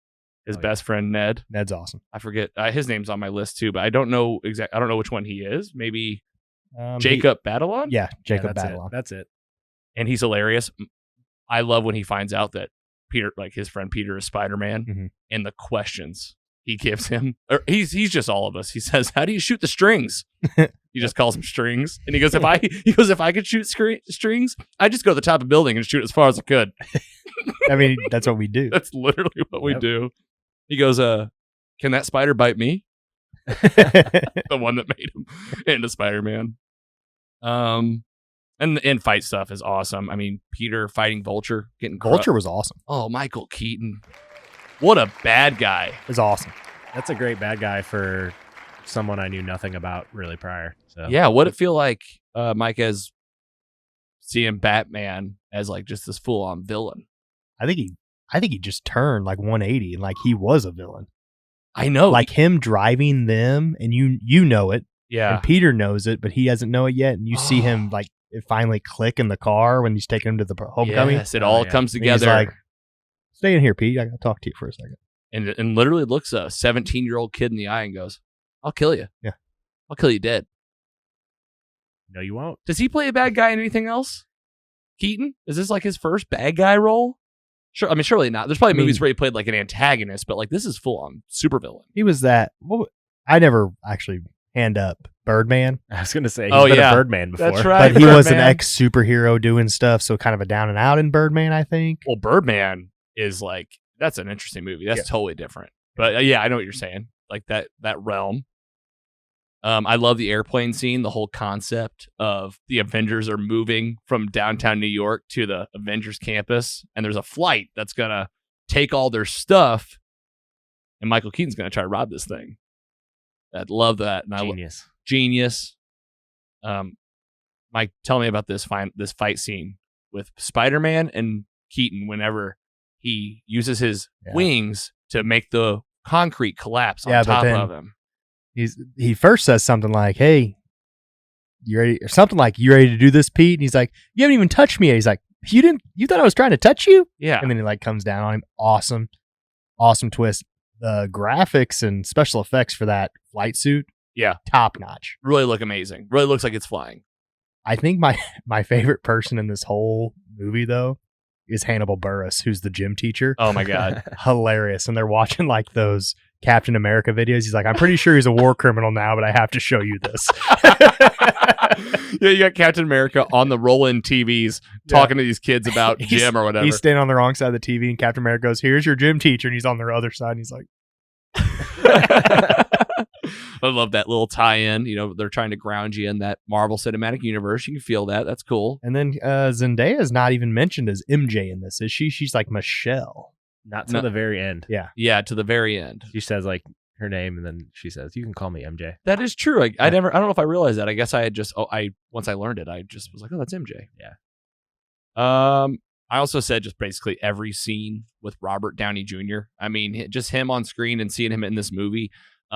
It's kind of, this is where I feel like the movie's hard to hate, is that this was a Spider-Man film. I think it did really well. And then you got him just hanging out with Iron Man.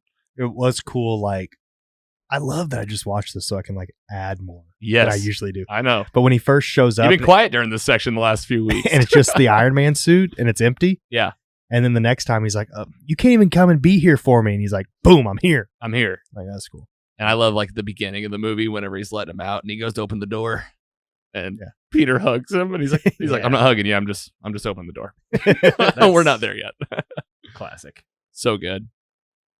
Any other top parts from you guys before we get into our ratings here? Gig or anything else that we're missing? The ferry scene was pretty Ferry scene. Hell yeah, just iconic. Just like, Like him with all the webs. Gave me Tobey Maguire vibes when he was It did. And being pulled stretching. apart. Yeah. Yep. And he just totally flubbed up. He just 98%. So they say. What was that? You had your survival percentage was 98%. So it had 2% that he messed up. He just missed like a couple. Yeah. I remember when I first watched this, I didn't hate on it by any means. I always loved it, but I did feel like I was like, man, they really made him in like he's really a new Spider-Man in this movie. It's not like the origin movie of him getting his powers. It's like, this is what happens after he's already met the Avengers. He gets a new suit. All right, then what happens? But after seeing, without giving any spoilers, just after seeing what happens with him in the future movies, then we just mentioned there's a third movie coming out now in December. I mean, this is the potential in my mind just to be a staple Avenger. You know, it's like this could be a character like, and I understand kind of this route of, you know, he's got to learn his ways. He's not just awesome. You know, he's got to learn. And they're doing something new because at the very end, Aunt May catches him in the spider suit. Yes. And has Aunt May ever really known that? Not in the Tobey Maguire movie, she really didn't. Well, it's hard not to give a spoiler alert when we say what happened, but spoiler alert for Into the Spider-Verse. Aunt May does know. Okay. In the Spider-Verse. But like that's the only time I'd seen it. She's like the badass in the Spider-Verse. She like has a shotgun. Yeah. Hey, we'll definitely do that one. That's fun. That's a good one. Giggler, any thoughts on this? Actually, you know, feel free to go ahead and give your rating on Spider-Man Homecoming. Okay. If you're ready. And if not, we can go to Mike. No, I wrote it down earlier. I just got to make sure I quote this correctly. And sticking to it is like the biggest thing. Because for me, I get really excited in the moment and I just want to yell like 4 every time. And I'm like, just read your notes. All right. 3.4. Wow. Okay. Damn. Yeah. This is, so rewatchable. Like you can jump in at any point in time in the movie, which I have done so many times in the past, and just be entertained until the end. Yes. I love the kind of newer-ish Spider-Man story. It's the same but also different. And just how it connects to everything else. Mm-hmm. Poor Uncle Ben. Yeah. Yeah, just not even mentioned. Really? But, I mean, they could still tell that story some other time. Who knows? We've But seen teases. We're jumping into like the next movie. That Yes, potentially I know. should have. And that's the trick, is like not getting too far, but connecting the dots too. Yeah. Okay, fair enough. PC Mike, any other thoughts that you didn't get to share? Because you watched this one and love to hear your rating. I don't really have any other thoughts. I have not seen the next one. Did you have any problems with it? I mean, For a Spider-Man movie, I really enjoyed it. I love the high school aspect better Yes. than the Tobey Maguire ones. It felt more real. yeah. I hated how that one kid was just picking on him the whole time, the DJ. Flash. Like, why are you picking on him the whole That's time? in the comics. That's who in that That's Flash. Flash Gordon? Thompson. Thompson. Yeah, Flash Gordon. That'd be cool. Flash Thompson in the Peter Parker one, or In the not in the Tobey Maguire? Maguire ones. That's Joseph Manello or whatever. Mangelo? Mangello. Oh He's- yeah, Manginio? Manginio. He beats him up in the. Yeah. I still Yeah, can't say his name right. Yeah. I saw that the other Mangelo. like a few weeks something ago. like that. And he knows it. What is it? Manganiello. Manginello? There you go. Yeah. Yeah. He's married to Sofia Vergara. Yeah. He's married to Sofia Vergara. Yeah. Wow. Yeah, but he plays Flash Yeah. Thompson. And this one, it's like He looks better. That's a real Flash Thompson. That's a bully. that's a bully. This one and this one's one's like a dweeb. he's like a dweeb bully, and he's Yeah. a DJ. Yeah. And like they're in the elevator scene where they're saving him. He's like, "Save my trophy." Yeah. Then what's he call him? Like Poop Parker or something like that? Penis. Penis Parker. Yeah, Penis Parker. They're all chanting. He's it. going, "I say penis, you say Parker." That's high school. That's high school right there. I did love the whole high school component. I agree. Yeah. Like, you feel grounded in that. Mhm. Kind of weird that the girl's just like at the very end. I guess we're moving to like Portland. I hear it's nice. Yeah. Oh man, Like, that's how we're writing this girl off. the daughter of the Vulture. Yeah. Yeah, you get to see like what happens to a family when they find out their dad was a murderer. Yeah, we're just gonna move to Portland. My And he- mom says it's nice. And he was a murderer. Yeah. Like he legit Yeah. was killing his squad at that point. He just went too far. Yeah. But no, overall loved it. I actually have the same score as Andy, 3.4.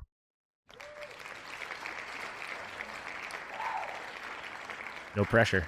It's Could be higher if I didn't watch it on FX. Pro. yeah. So does that mean there were commercials? Not commercials, but then I just jumped on my phone.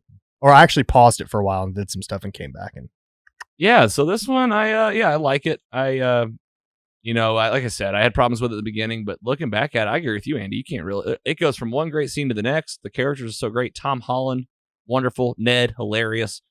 I think Marissa Tomei, Robert Downey Jr. kills it. And nice connection and sets you up to feel some real big things in Avengers Infinity War and Endgame. We'll get in those connections in a minute. I'll go and give you my rating. It's a 3.4. oh, what a sweet. I was like, okay, we're all gonna be the same again. We've done this before. It's not the first Yeah. time. I'm excited for the next one because I've never seen the next one. You've never seen? Oh, that's great. It's another Spider-Man one. And we'll talk about it. You really should see Endgame before that one I've watched because Endgame. but it's like right after it. So it's like that's the first movie that came out. after. So Endgame happens and then It's the first. They call it a Phase 3 movie. I think technically, Far From Home is Phase 3, but I mean it should be Phase 4. I don't know why it's not because it is. It's after Endgame. post blip. Oh, really? Yeah. Did they talk about the blip? Yep. Oh. You see some stuff. I think that's good. I mean that's high level. Jake Gyllenhaal, right? Yes. Mysterio or Mystico? Or... All right, there's our ratings. Let's do in credit scenes. So you get Vulture meeting Scorpion in this one, played by Matt Gargan. You might recognize Mac from Better Call Saul. I'm sure he's in other stuff too, but he has a little scorpion neck tattoo. They're in prison. He's like, I heard you know who Spider-Man is. Keaton surprises Saul and says, I don't know who he is. He's like, still keeping his secret, protecting him now. What could that mean? What do you think? He's like, just That's a possible start to the Sinister Six. I have the note right here. Hey, well, hold on. We'll get into it. Number 2, Chris Evans is the second scene, in credit scene at the very end. Did you watch it? No, I don't think it had it on It's FX. hilarious. 'Cause I remembered this in theaters. Yep. And I remember being like, these motherfuckers. Because it's just him doing another one of those educational videos. And he says, one of the greatest lessons a soldier can have is patience. Sometimes patience leads to victory. Sometimes it leads to nothing. He's just like, it's that slow. And you're just looking at him and you're like, It's not even on the Wikipedia what? for. The end credit scene? Yeah, I mean it has the one Hey, that you just talked about with the Scorpion. I wonder if there's another situation where they took it out. Yeah. It's not on here. All right. That one didn't really do anything for the story, but I thought it was hilarious. Here's some MCU connections. Andy, getting right into what you're talking about.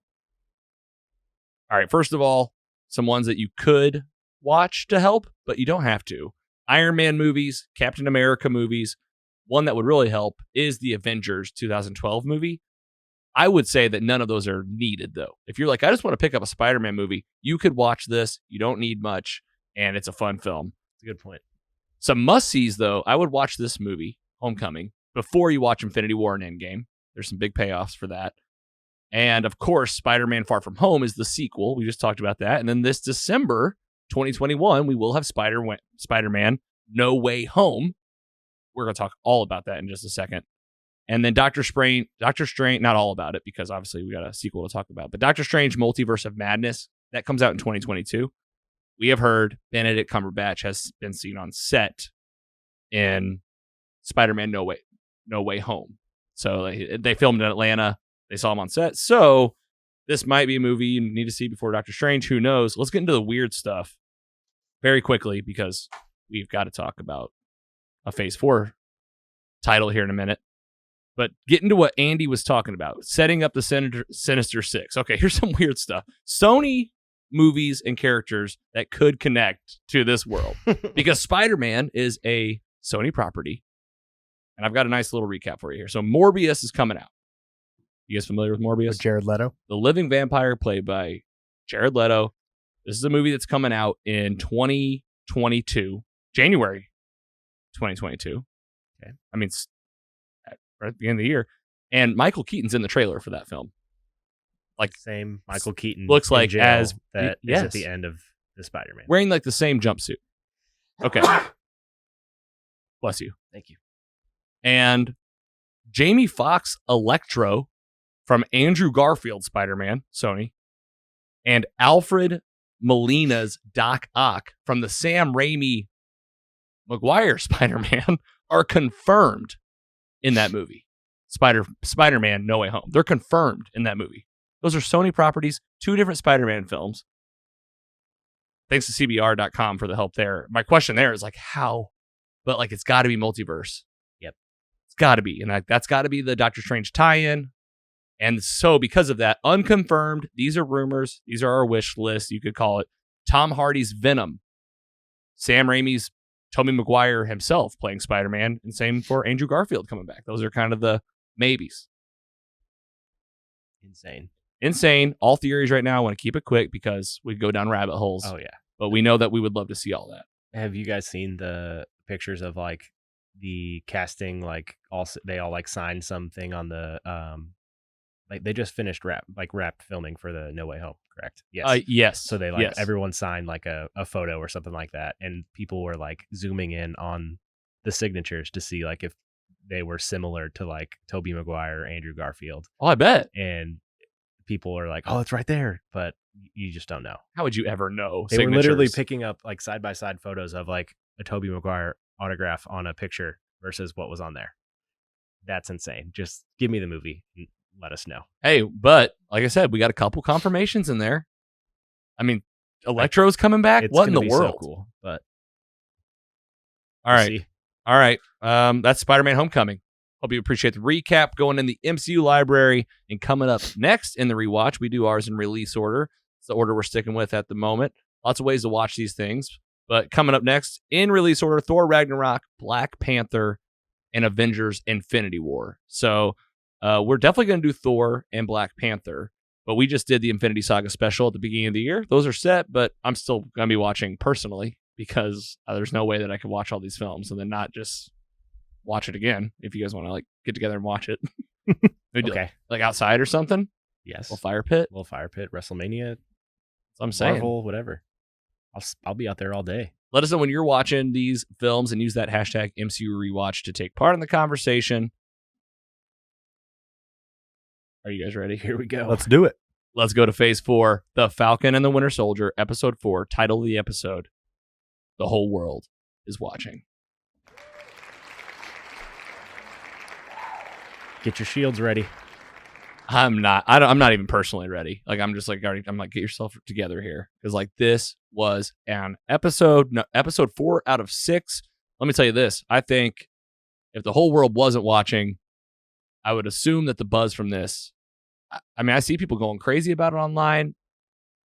Action packed and just flat out gruesome of an ending. We're gonna get there. Before we do it, give a spoiler alert right now for the episode the whole world is watching. Came in at 54 minutes. The description reads, John Walker loses patience with Sam and Bucky as they learn more about Carly Morgenthau. Like we always do, last week on the show, just to kind of set us up, Sam, Bucky, and Zemo are going after Carly. She's one of the leaders of the Flag Smashers, a.k.a. freedom fighters who get super soldier serum from the power broker, which we still don't know who it is. Shannon Carter showed up. She lives in Madripoor. John Walker, a.k.a. the new Captain America, and Battlestar hit dead ends. They decide to go out on their own and find Sam and Bucky. That's where it's going to pick up in this one.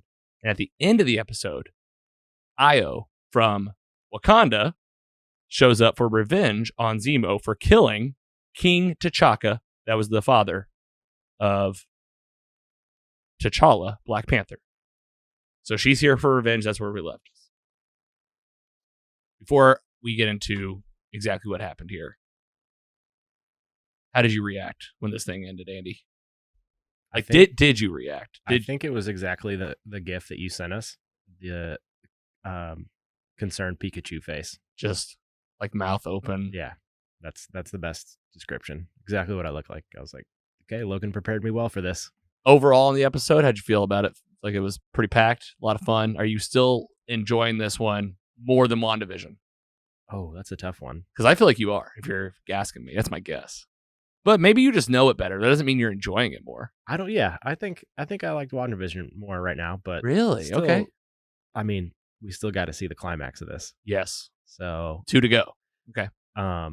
Yeah, I think there's a lot still to wrap up. And like I said earlier, there could be another season of this. So who knows where that'll lie or what this will like directly move into next. So that's what I'm most excited for like the next couple weeks, I think. Well, I'm going to give a nice quick recap of the story before we do that. PC Mike, how'd this one sit with you? Did you feel good about it, bad about it, lukewarm about it? I think it kind of turned the whole series for me, honestly. Wow. And I think give it up for that. I think it's a wrinkle that you can kind of see coming, this wrinkle a little bit. But how they did it and like tying the title into what happened at the very end. Yes. Was really cool. A lot of symbolism. Yes. With the shield and all that stuff. So I loved it. I might have a different opinion. I think we were kind of talking before on Patreon. Maybe not so different from this room, but in general, probably a different opinion than a lot of people out there. But break it down. Let's do it. All right, let's just open up where we opened the episode. Flashback to Wakanda. Hey, payoff for this guy. I mean, you wanted this. I've been talking about it since forever. It was, I'll be honest, it was like the weakest flashback. It was like they're like, we're in Wakanda, and I was like, kind of. I was like, more. They were like on the outskirts of Wakanda, like in a cave. I was like, well, that's the easiest for the budget, I'm sure. Yeah. Like, take me to the city. But driver Carrie, to the city. To the city. Carrie agreed, though. As soon as we saw it, she goes, oh, that's Wakanda. We're in Wakanda. I was like, heck yeah, this is cool. And then it was over before you even knew it. It started panning like you saw the city, and then it like pan down. Yeah, they're like okay, some random cave. Now we're in the jungle. Anyway. We got to keep that budget low. But it was cool. You're seeing Bucky getting his brainwashing turned around, which one of his words for that is homecoming. I felt that was a little Easter egg for the fans. Carly, the leader of the Flag Smashers that we've known, the redheaded girl, she goes to a funeral. Andy, I was hoping you could help us out. Who is this woman that died, and why do we care about it? She's just like a mother figure of the Flag Smashers. That's like, and I'm sure that her death is like an outcome of this world that's happening, and that's what's part of her motivation. Yeah, when Carly was given, I was thinking the same thing. I was like, who is this? It's not like they're her real mom or anything like that, but right. I think she was just like a mother figure in the community because during the eulogy part, there's like she said like I don't have family, but she was my family, so it was something like that. So we find out she's at the funeral. So Sam, Bucky, and Zemo are like, we're gonna go see her, and this is where Sam and her talk. They don't.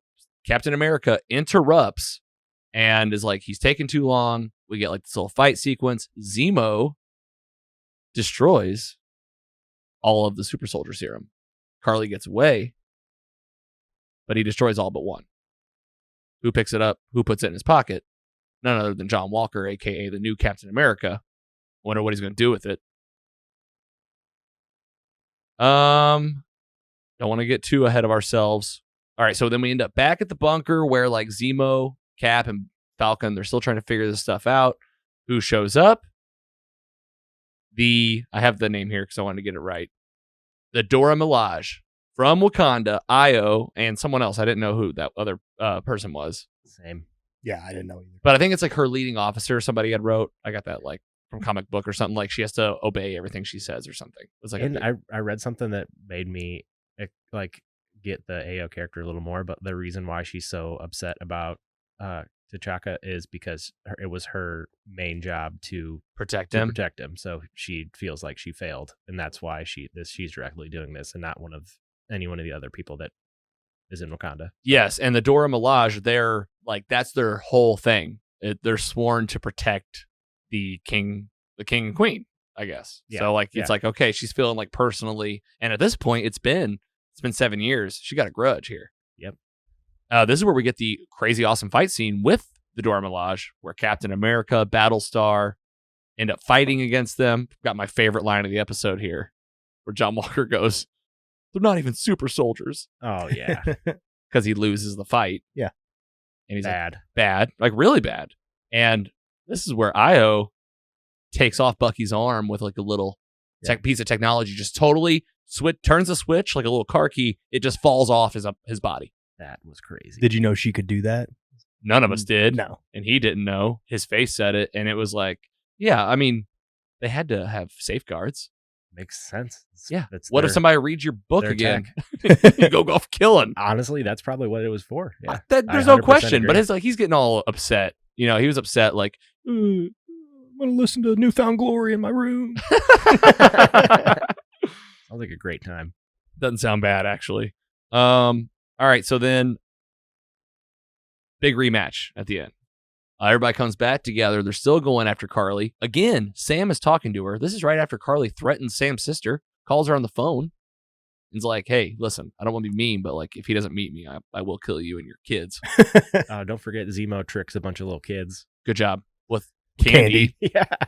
That was so weird. And he comes up singing. He's like, Turkish delights. Would you like some Turkish delights? hey, tell us what you thought of Zemo in this one.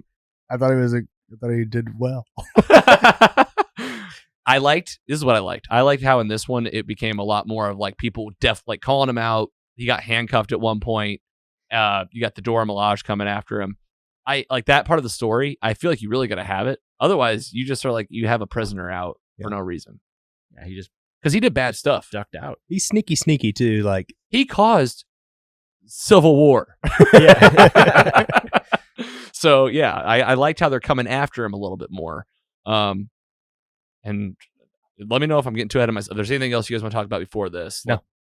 But the I don't big, think. No, I'm trying to think if there's anything else I'm missing about the story. We still didn't find out about the power broker really. Carly and the team are just running around. Again, all like 90% of these doses are now destroyed.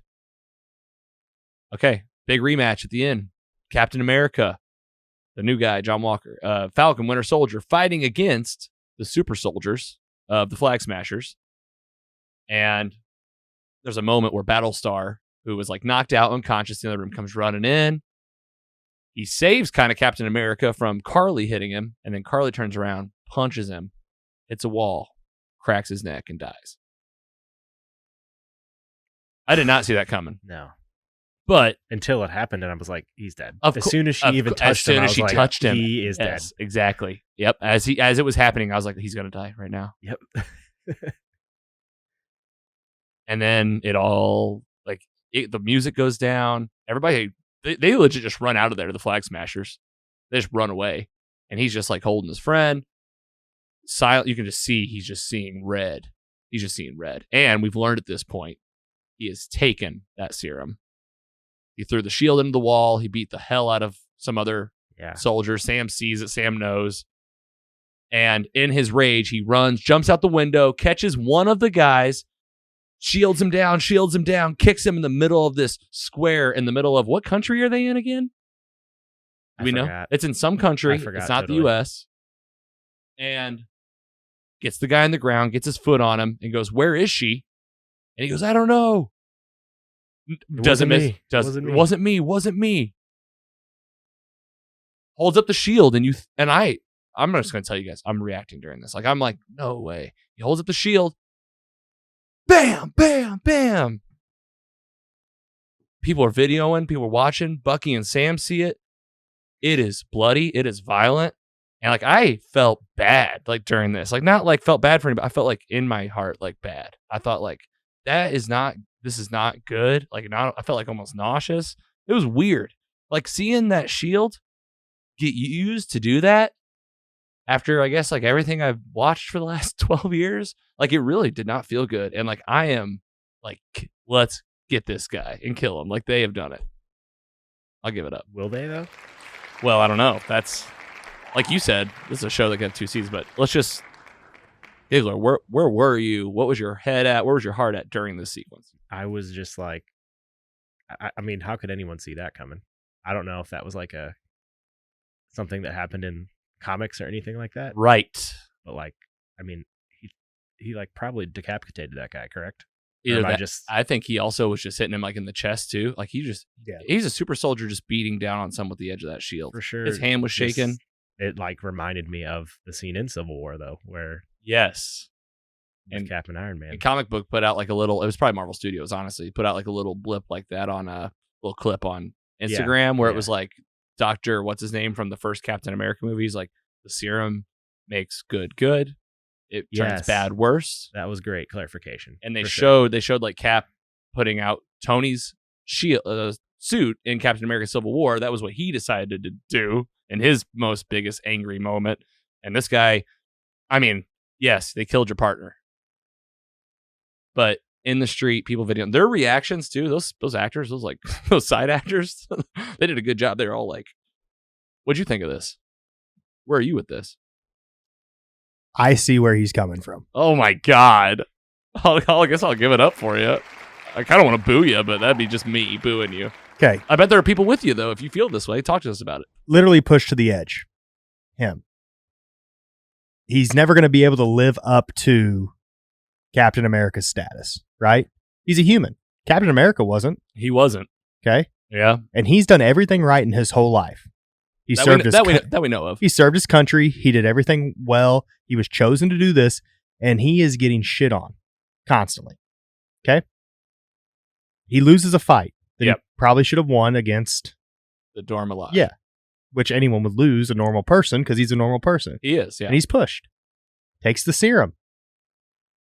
And he talks to his friend about it, too, in between. They gave you a little bit of, like, him thinking about it. He's like, "Would you take it?" And he's like, I don't know, maybe. And he's like, what about me? And, like, his friend doesn't even tell him, like, "Yeah, you should." But, like, he says, like, "Man, if we would have had it back in the day, that would have really helped us save a lot of lives." Yeah. And that's all it takes.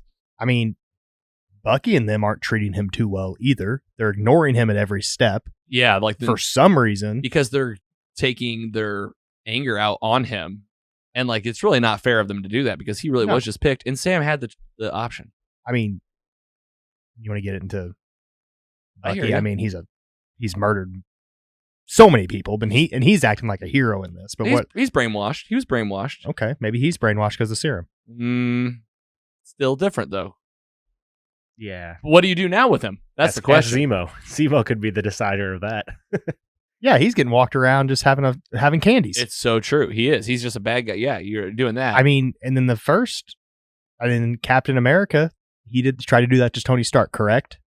He hit him with the shield in his chest. Yeah, but he knew it wasn't going to kill him. He just was turning off his suit. Steve Rogers doesn't have it in him to kill someone like that. That's the whole point. Exactly what you said about the serum. It's like as soon as he just made the decision to take the serum, his fate was sealed. But they say it in the show. Bucky says, "Well, what about Steve? He didn't get corrupt." And Zemo says it. He's like, "Yeah, and have we had another Steve Rogers since?" True. And the answer is no. And that was always the thing about Captain America. He's one of the best people ever. And it's just a rare thing. No one else should be taking this stuff. I mean, Steve Rogers also didn't chug it in a weird apartment building, did he? or do whatever he did, shoot it up. Well, he also didn't take it like right after his best friend was killed. True. Like, what if Bucky Barnes would have got killed right in front of his face and then they jacked him up with it? That's a what if scenario for you, which that's coming this summer to Disney Plus. Yeah, we didn't cartoon. even see where he took it or under what circumstances. So I mean, Let's just talk about him at the end, man. That shot, that shield, just bloody. I from think the it's low angle. And I also think it's perfect for the world we live in now with all the cell phones and Yes, things like that. For sure. Yes. He's going to get killed and it's going to push him out. I mean, I don't think I'm going to go on the record. I'm going to be brave. I don't believe in killing, Okay. but I do see where he's coming from. Okay. And I don't hate him as much as most people. Well, probably and do. I want to say this. I don't. Yeah, I'm with you. Like I'm a body of empathy over here. Like I look at like what's this guy going through? What happened? But like, man, at the end of the day, like he snapped. he couldn't like stop himself. I thought somebody was going to stop him from doing it. They just watched. Oh man, it was that's hard. another thing. Yeah. Dude, it was violent. I was shook. Like I was It's shook. one of the darkest things Marvel's done. I never anticipated like the MCU would even like have something like this. I don't even know how I feel about it. And I also wonder about like if you have kids. You have a kid watching this, like a 7-year-old kid? This is a Captain America show. It's probably PG-13, right? Or worse. I know people know. love the violence, but like this is a direction. It was just different. I guess technically they didn't show it. I'm here, you know. Yeah. You heard it. You heard it, and you saw like his arm flapping, and you saw the people reacting to it, going like, "Oh God!" But no one moved. What were they gonna do? Hey, stop, guy. Don't. Bucky and Sam saw it though. They didn't do anything. Giggler, tell us what's gonna happen to this guy in the next episode. He's after getting that shield taken. Someone's I taking think it. he's gonna get away from it. Like he's not gonna be caught here, even with Sam and Bucky there. He'll get away. He's got his probably powers, so he's gonna get away. But they're gonna get the shield from him sooner than later. You think Probably next episode, because Yeah, that's not going to be the resolution. I think it still needs to be decided of who gets. There's maybe a whole episode or more of like who's going to get the shield at the end. Bucky Yes. or Sam. I also wonder if the government, what do they do? You know, how does the, because this is, I mean, the episode is called "The Whole World Is Watching," and we are under the assumption that like everyone now knows about this and it's out there. So what do they do now? Just we're going to throw in some wrestling terms here. I think we're going to have a nice 2v1 handicap match for the shield in the next episode. That's what they should do. Like a big chase. You think it's going to be a big chase think- battle? And well, you also have to wonder, like, you would think all of these stories will converge in the season finale. You would think that like episode 6 is like, you know, like you said, I don't know if they resolve this John Walker situation Who the F before is the that. power broker? We don't even, yeah. And like, will they play a part in this story at all even? That's what I'm starting to wonder. Ever since you said this could have a season 2 or like the next movie, that's what I think of like, well, they don't have to wrap up anything. They could let something keep going. Could it be something like he sees what he did, gives up the shield, but then like that's a building in him. Like that's where his anger even builds more. That he got a shield taken away, and then future seasons of this, he's the main villain going forward because he completely turns. You may be onto something there. Our boy Scott, he's been featured on Fan Mail before. He watches Invincible. He shot me a line after he watched the episode, and he said that yes, that it like this is a storyline in the comics to where like he does lose the shield and he's not like Captain America anymore, but then he's U.S. agent, I think is what they call him, and he leads like a band of bad guys. So like it might be, you know, that's just like you got to watch with the comic lore stuff because they could go anyway. Yeah. But I'm fine with that. I just want to point out that it's bullshit that he's getting like death threats for being a bad Captain America. Like he's playing this character perfectly. I love how he's portrayed it. Because of like how I feel about the character. That's like he's doing his job very well. So yeah, you're that- right, and he plays it right. He looks crazy in the He has a end. punchable face. It's That's just what you crazy. want. And at the end, he's just like he looks crooked and weird and but I did see the other day that like people were giving him death threats like online. Oh, Like, come on. that's guys, messed up. Like, guys, he's come on. not real Captain. This isn't real, guys. It's an actor. Yeah. It's not the news. He's doing a great job. We did already lose Battlestar, just like that. Rip. I thought maybe he might be a thing, you know? Well, about 5 minutes before he died, I said to myself, I was like, I don't see him making it long because like Battlestar, like, is that even a real superhero? Like, I looked it up and I guess it really was like a bigger thing in the comics. So, but like, it just sucks that he was the one that was kind of urging Captain America to hold off on like when he like butted in the middle when Sam was talking to Carly. He was like, well, maybe we should give him this chance to do this. And he's like the voice of reason, and now he's dead. So yes, I So know. now he doesn't have that yeah, voice. His voice is gone. yeah, exactly. That's a good point. And like he might go. but he has that lady too. He's got a fiance / girlfriend or Oh, something. yeah. So like she's gonna find out about this. And if he loses her, He's going to spiral. Yeah, I think it's got to be a spiral situation. I think you're right. Any predictions for 5 and 6 before we wrap it up? Mike, is there anything we're missing here? What's the big mystery person? Yeah, I was gonna say we're missing one thing, and that's it. There's supposedly a cameo in the next episode. Is that still? Oh, is that right? That's Well, what are we I've- talking about? Like the supplier or Oh, the power broker. power broker? Yes, the power broker is see, so this is what you got to think. There's this bigger bad that's like maybe doing a little puppeteering here, you know? Like they got the Flag Smashers, but do they really care what the Flag Smashers are up to? It's kind of like Are they trying to create more super soldiers? Or are they just trying to do like a little bit of a Zemo game where they're like trying, you know, it's all roads leading type here thing. using these like almost orphans in a way to like People do that their are dirty work. all a little lost and lost, imbalanced. Absolutely. You know, I kind of see that, but like we just don't know who it is. We've led to believe that it could be like a tie to mutants just because of like, I don't know. You think there's going to be a big cameo You have a next episode? Don't spoil. Well, one of anything. the next two. they're supposed. That's what the news is. Comic Book put an article this week that there's a big cameo in the 5th episode that it's someone that we have not seen before. Okay, so It's yeah, played by a big actor, like an award-winning actor. It's not Paul Bettany again Yeah. could be Mark Ruffalo. So, but it's someone that we have not seen before. Ever. in the Marvel universe. That's what I was not sure if it was someone in the show or not. Well, not at yeah, all. because that's a big clarification because if we've never seen him in the MCU, well, shoot, well then it could be literally anyone, you know. If it's just in the Falcon and the Winter Soldier, then you could start making some, you know, you can start figuring out some stuff. Like you got She-Hulk coming up. That's why I said Bruce Banner. You know, I hope it's somebody that sticks around too, and it's not that one crappy offshoot like Quicksilver like they did in WandaVision. yeah, I don't even like talking about that. Like I just still don't. I'm still a little hurt by or confused. Waiting. I don't know. All right, Giggler. Anything else you want to No, talk I'm about trying to this find- cameo? I'm trying to find the more what he actually said, but It's it all was right. the You can look it up for a the minute. creator of the show and Malcolm Spellman.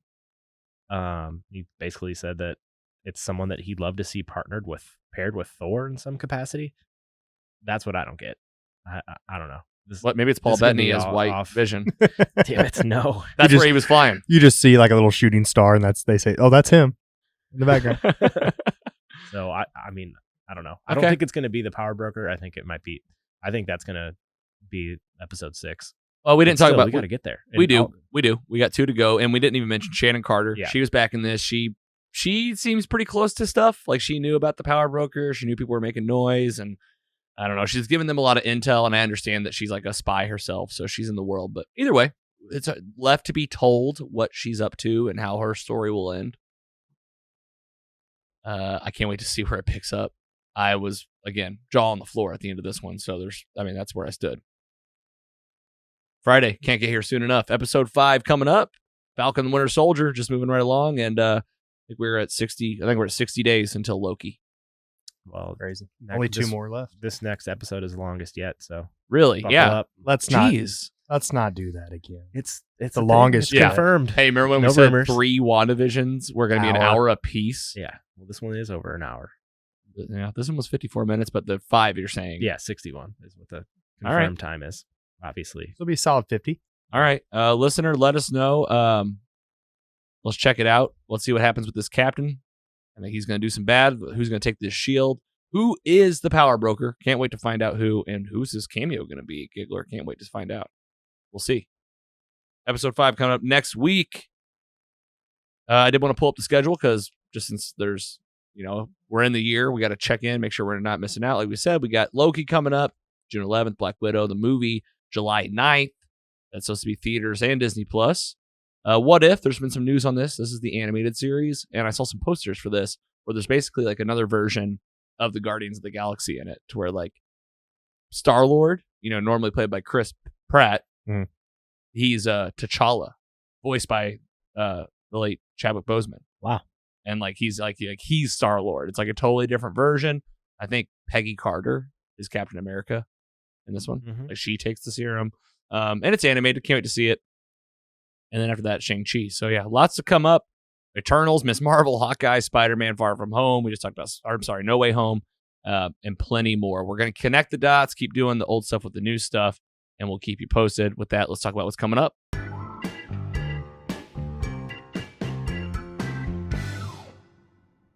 Packed episode today, and some stuff coming up this week, next week, all around. Something new every day at mostlysuperheroes.com. Check out the schedule. The music show, our spinoff on Spotify, where we're bringing you the music behind the TV shows and the movies. I did this really cool, new kind of fun thing with the music show where I made it like a lot more radio style DJ, to where it was like kind of like, where there's a DJ talking in between the songs, but really focusing on different movies. And I thought it'd be fun to do. Let's just do all the movies that came out this week over the years. So it was like April 13th. Here's some titles that came up. Cabin in the Woods.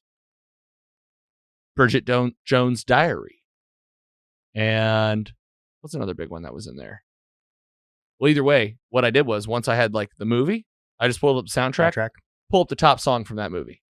So we did like 7 or 8. You know how it is. Always nice and quick, nice and easy. It's light. There's music, and it's just a little bit of tidbits. You're going to learn about the film, what the ratings were when it came out, stuff that we do on here, budget, box office, but then focusing on the music. Next up for the MCU rewatch, said it many times, one of my favorites, if not maybe my favorite. We're going to find out when I watch it again. Thor Ragnarok. You guys going to watch this one? Yes. All right. Yes.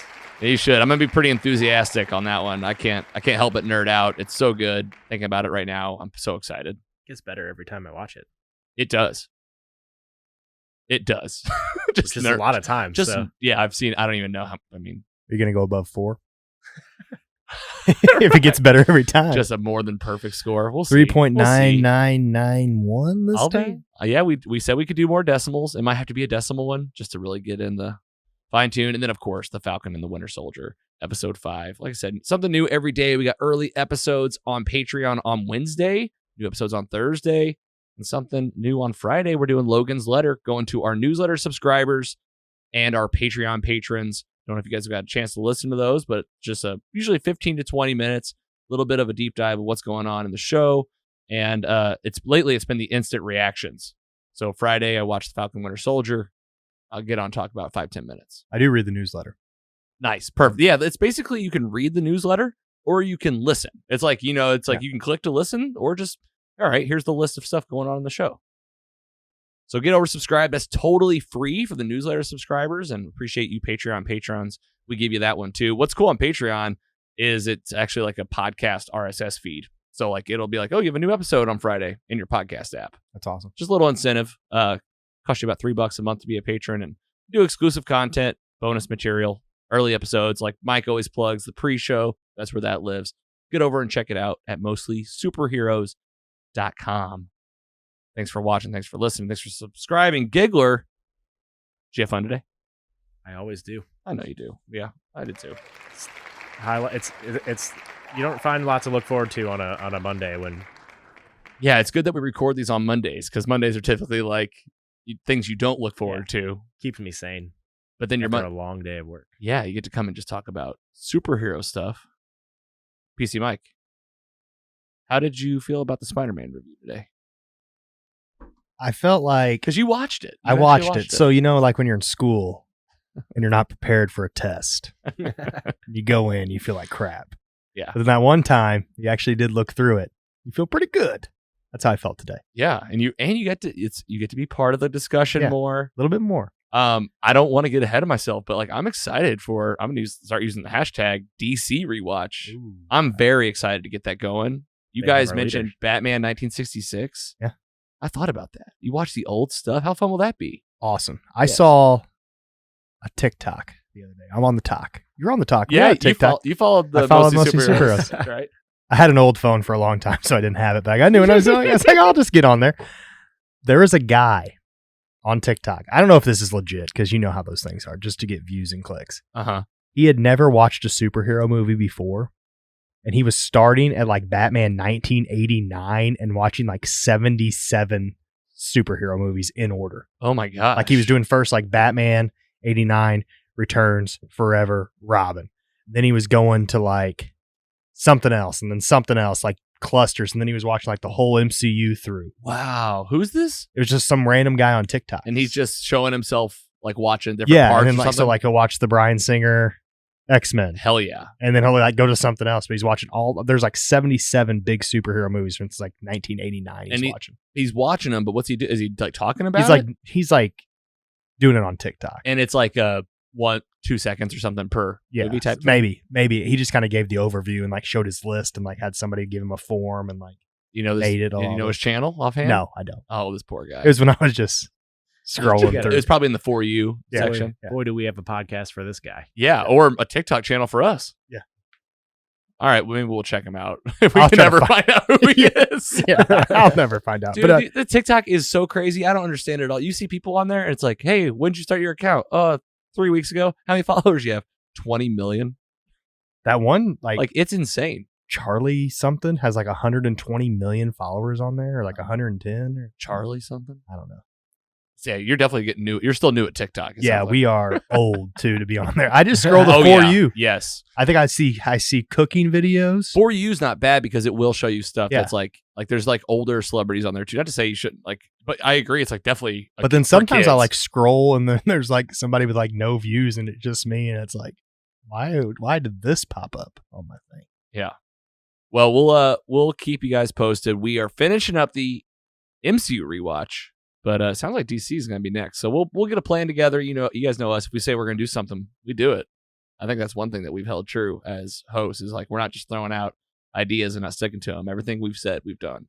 So. And everything we've said we will do too, like the Jurassic Park watch. It's coming end of the month. It's not even on coming up, but yeah, Jurassic Park watch party. Get ready for really our first live event, I should say. I mean, I've done live on Instagram. It's a little bit different, but the three of us, I mean, it'll be this shot right here. Like it'll be like us on Facebook Live or something, you know? Yep. Pretty excited. So, all right, guys, thanks again. We'll do it all over again next week. Lots of stuff to talk about. It's not stopping anytime soon. Listener, thanks for listening. Thanks for watching. We'll see you next time on Mostly Superheroes. Take it easy.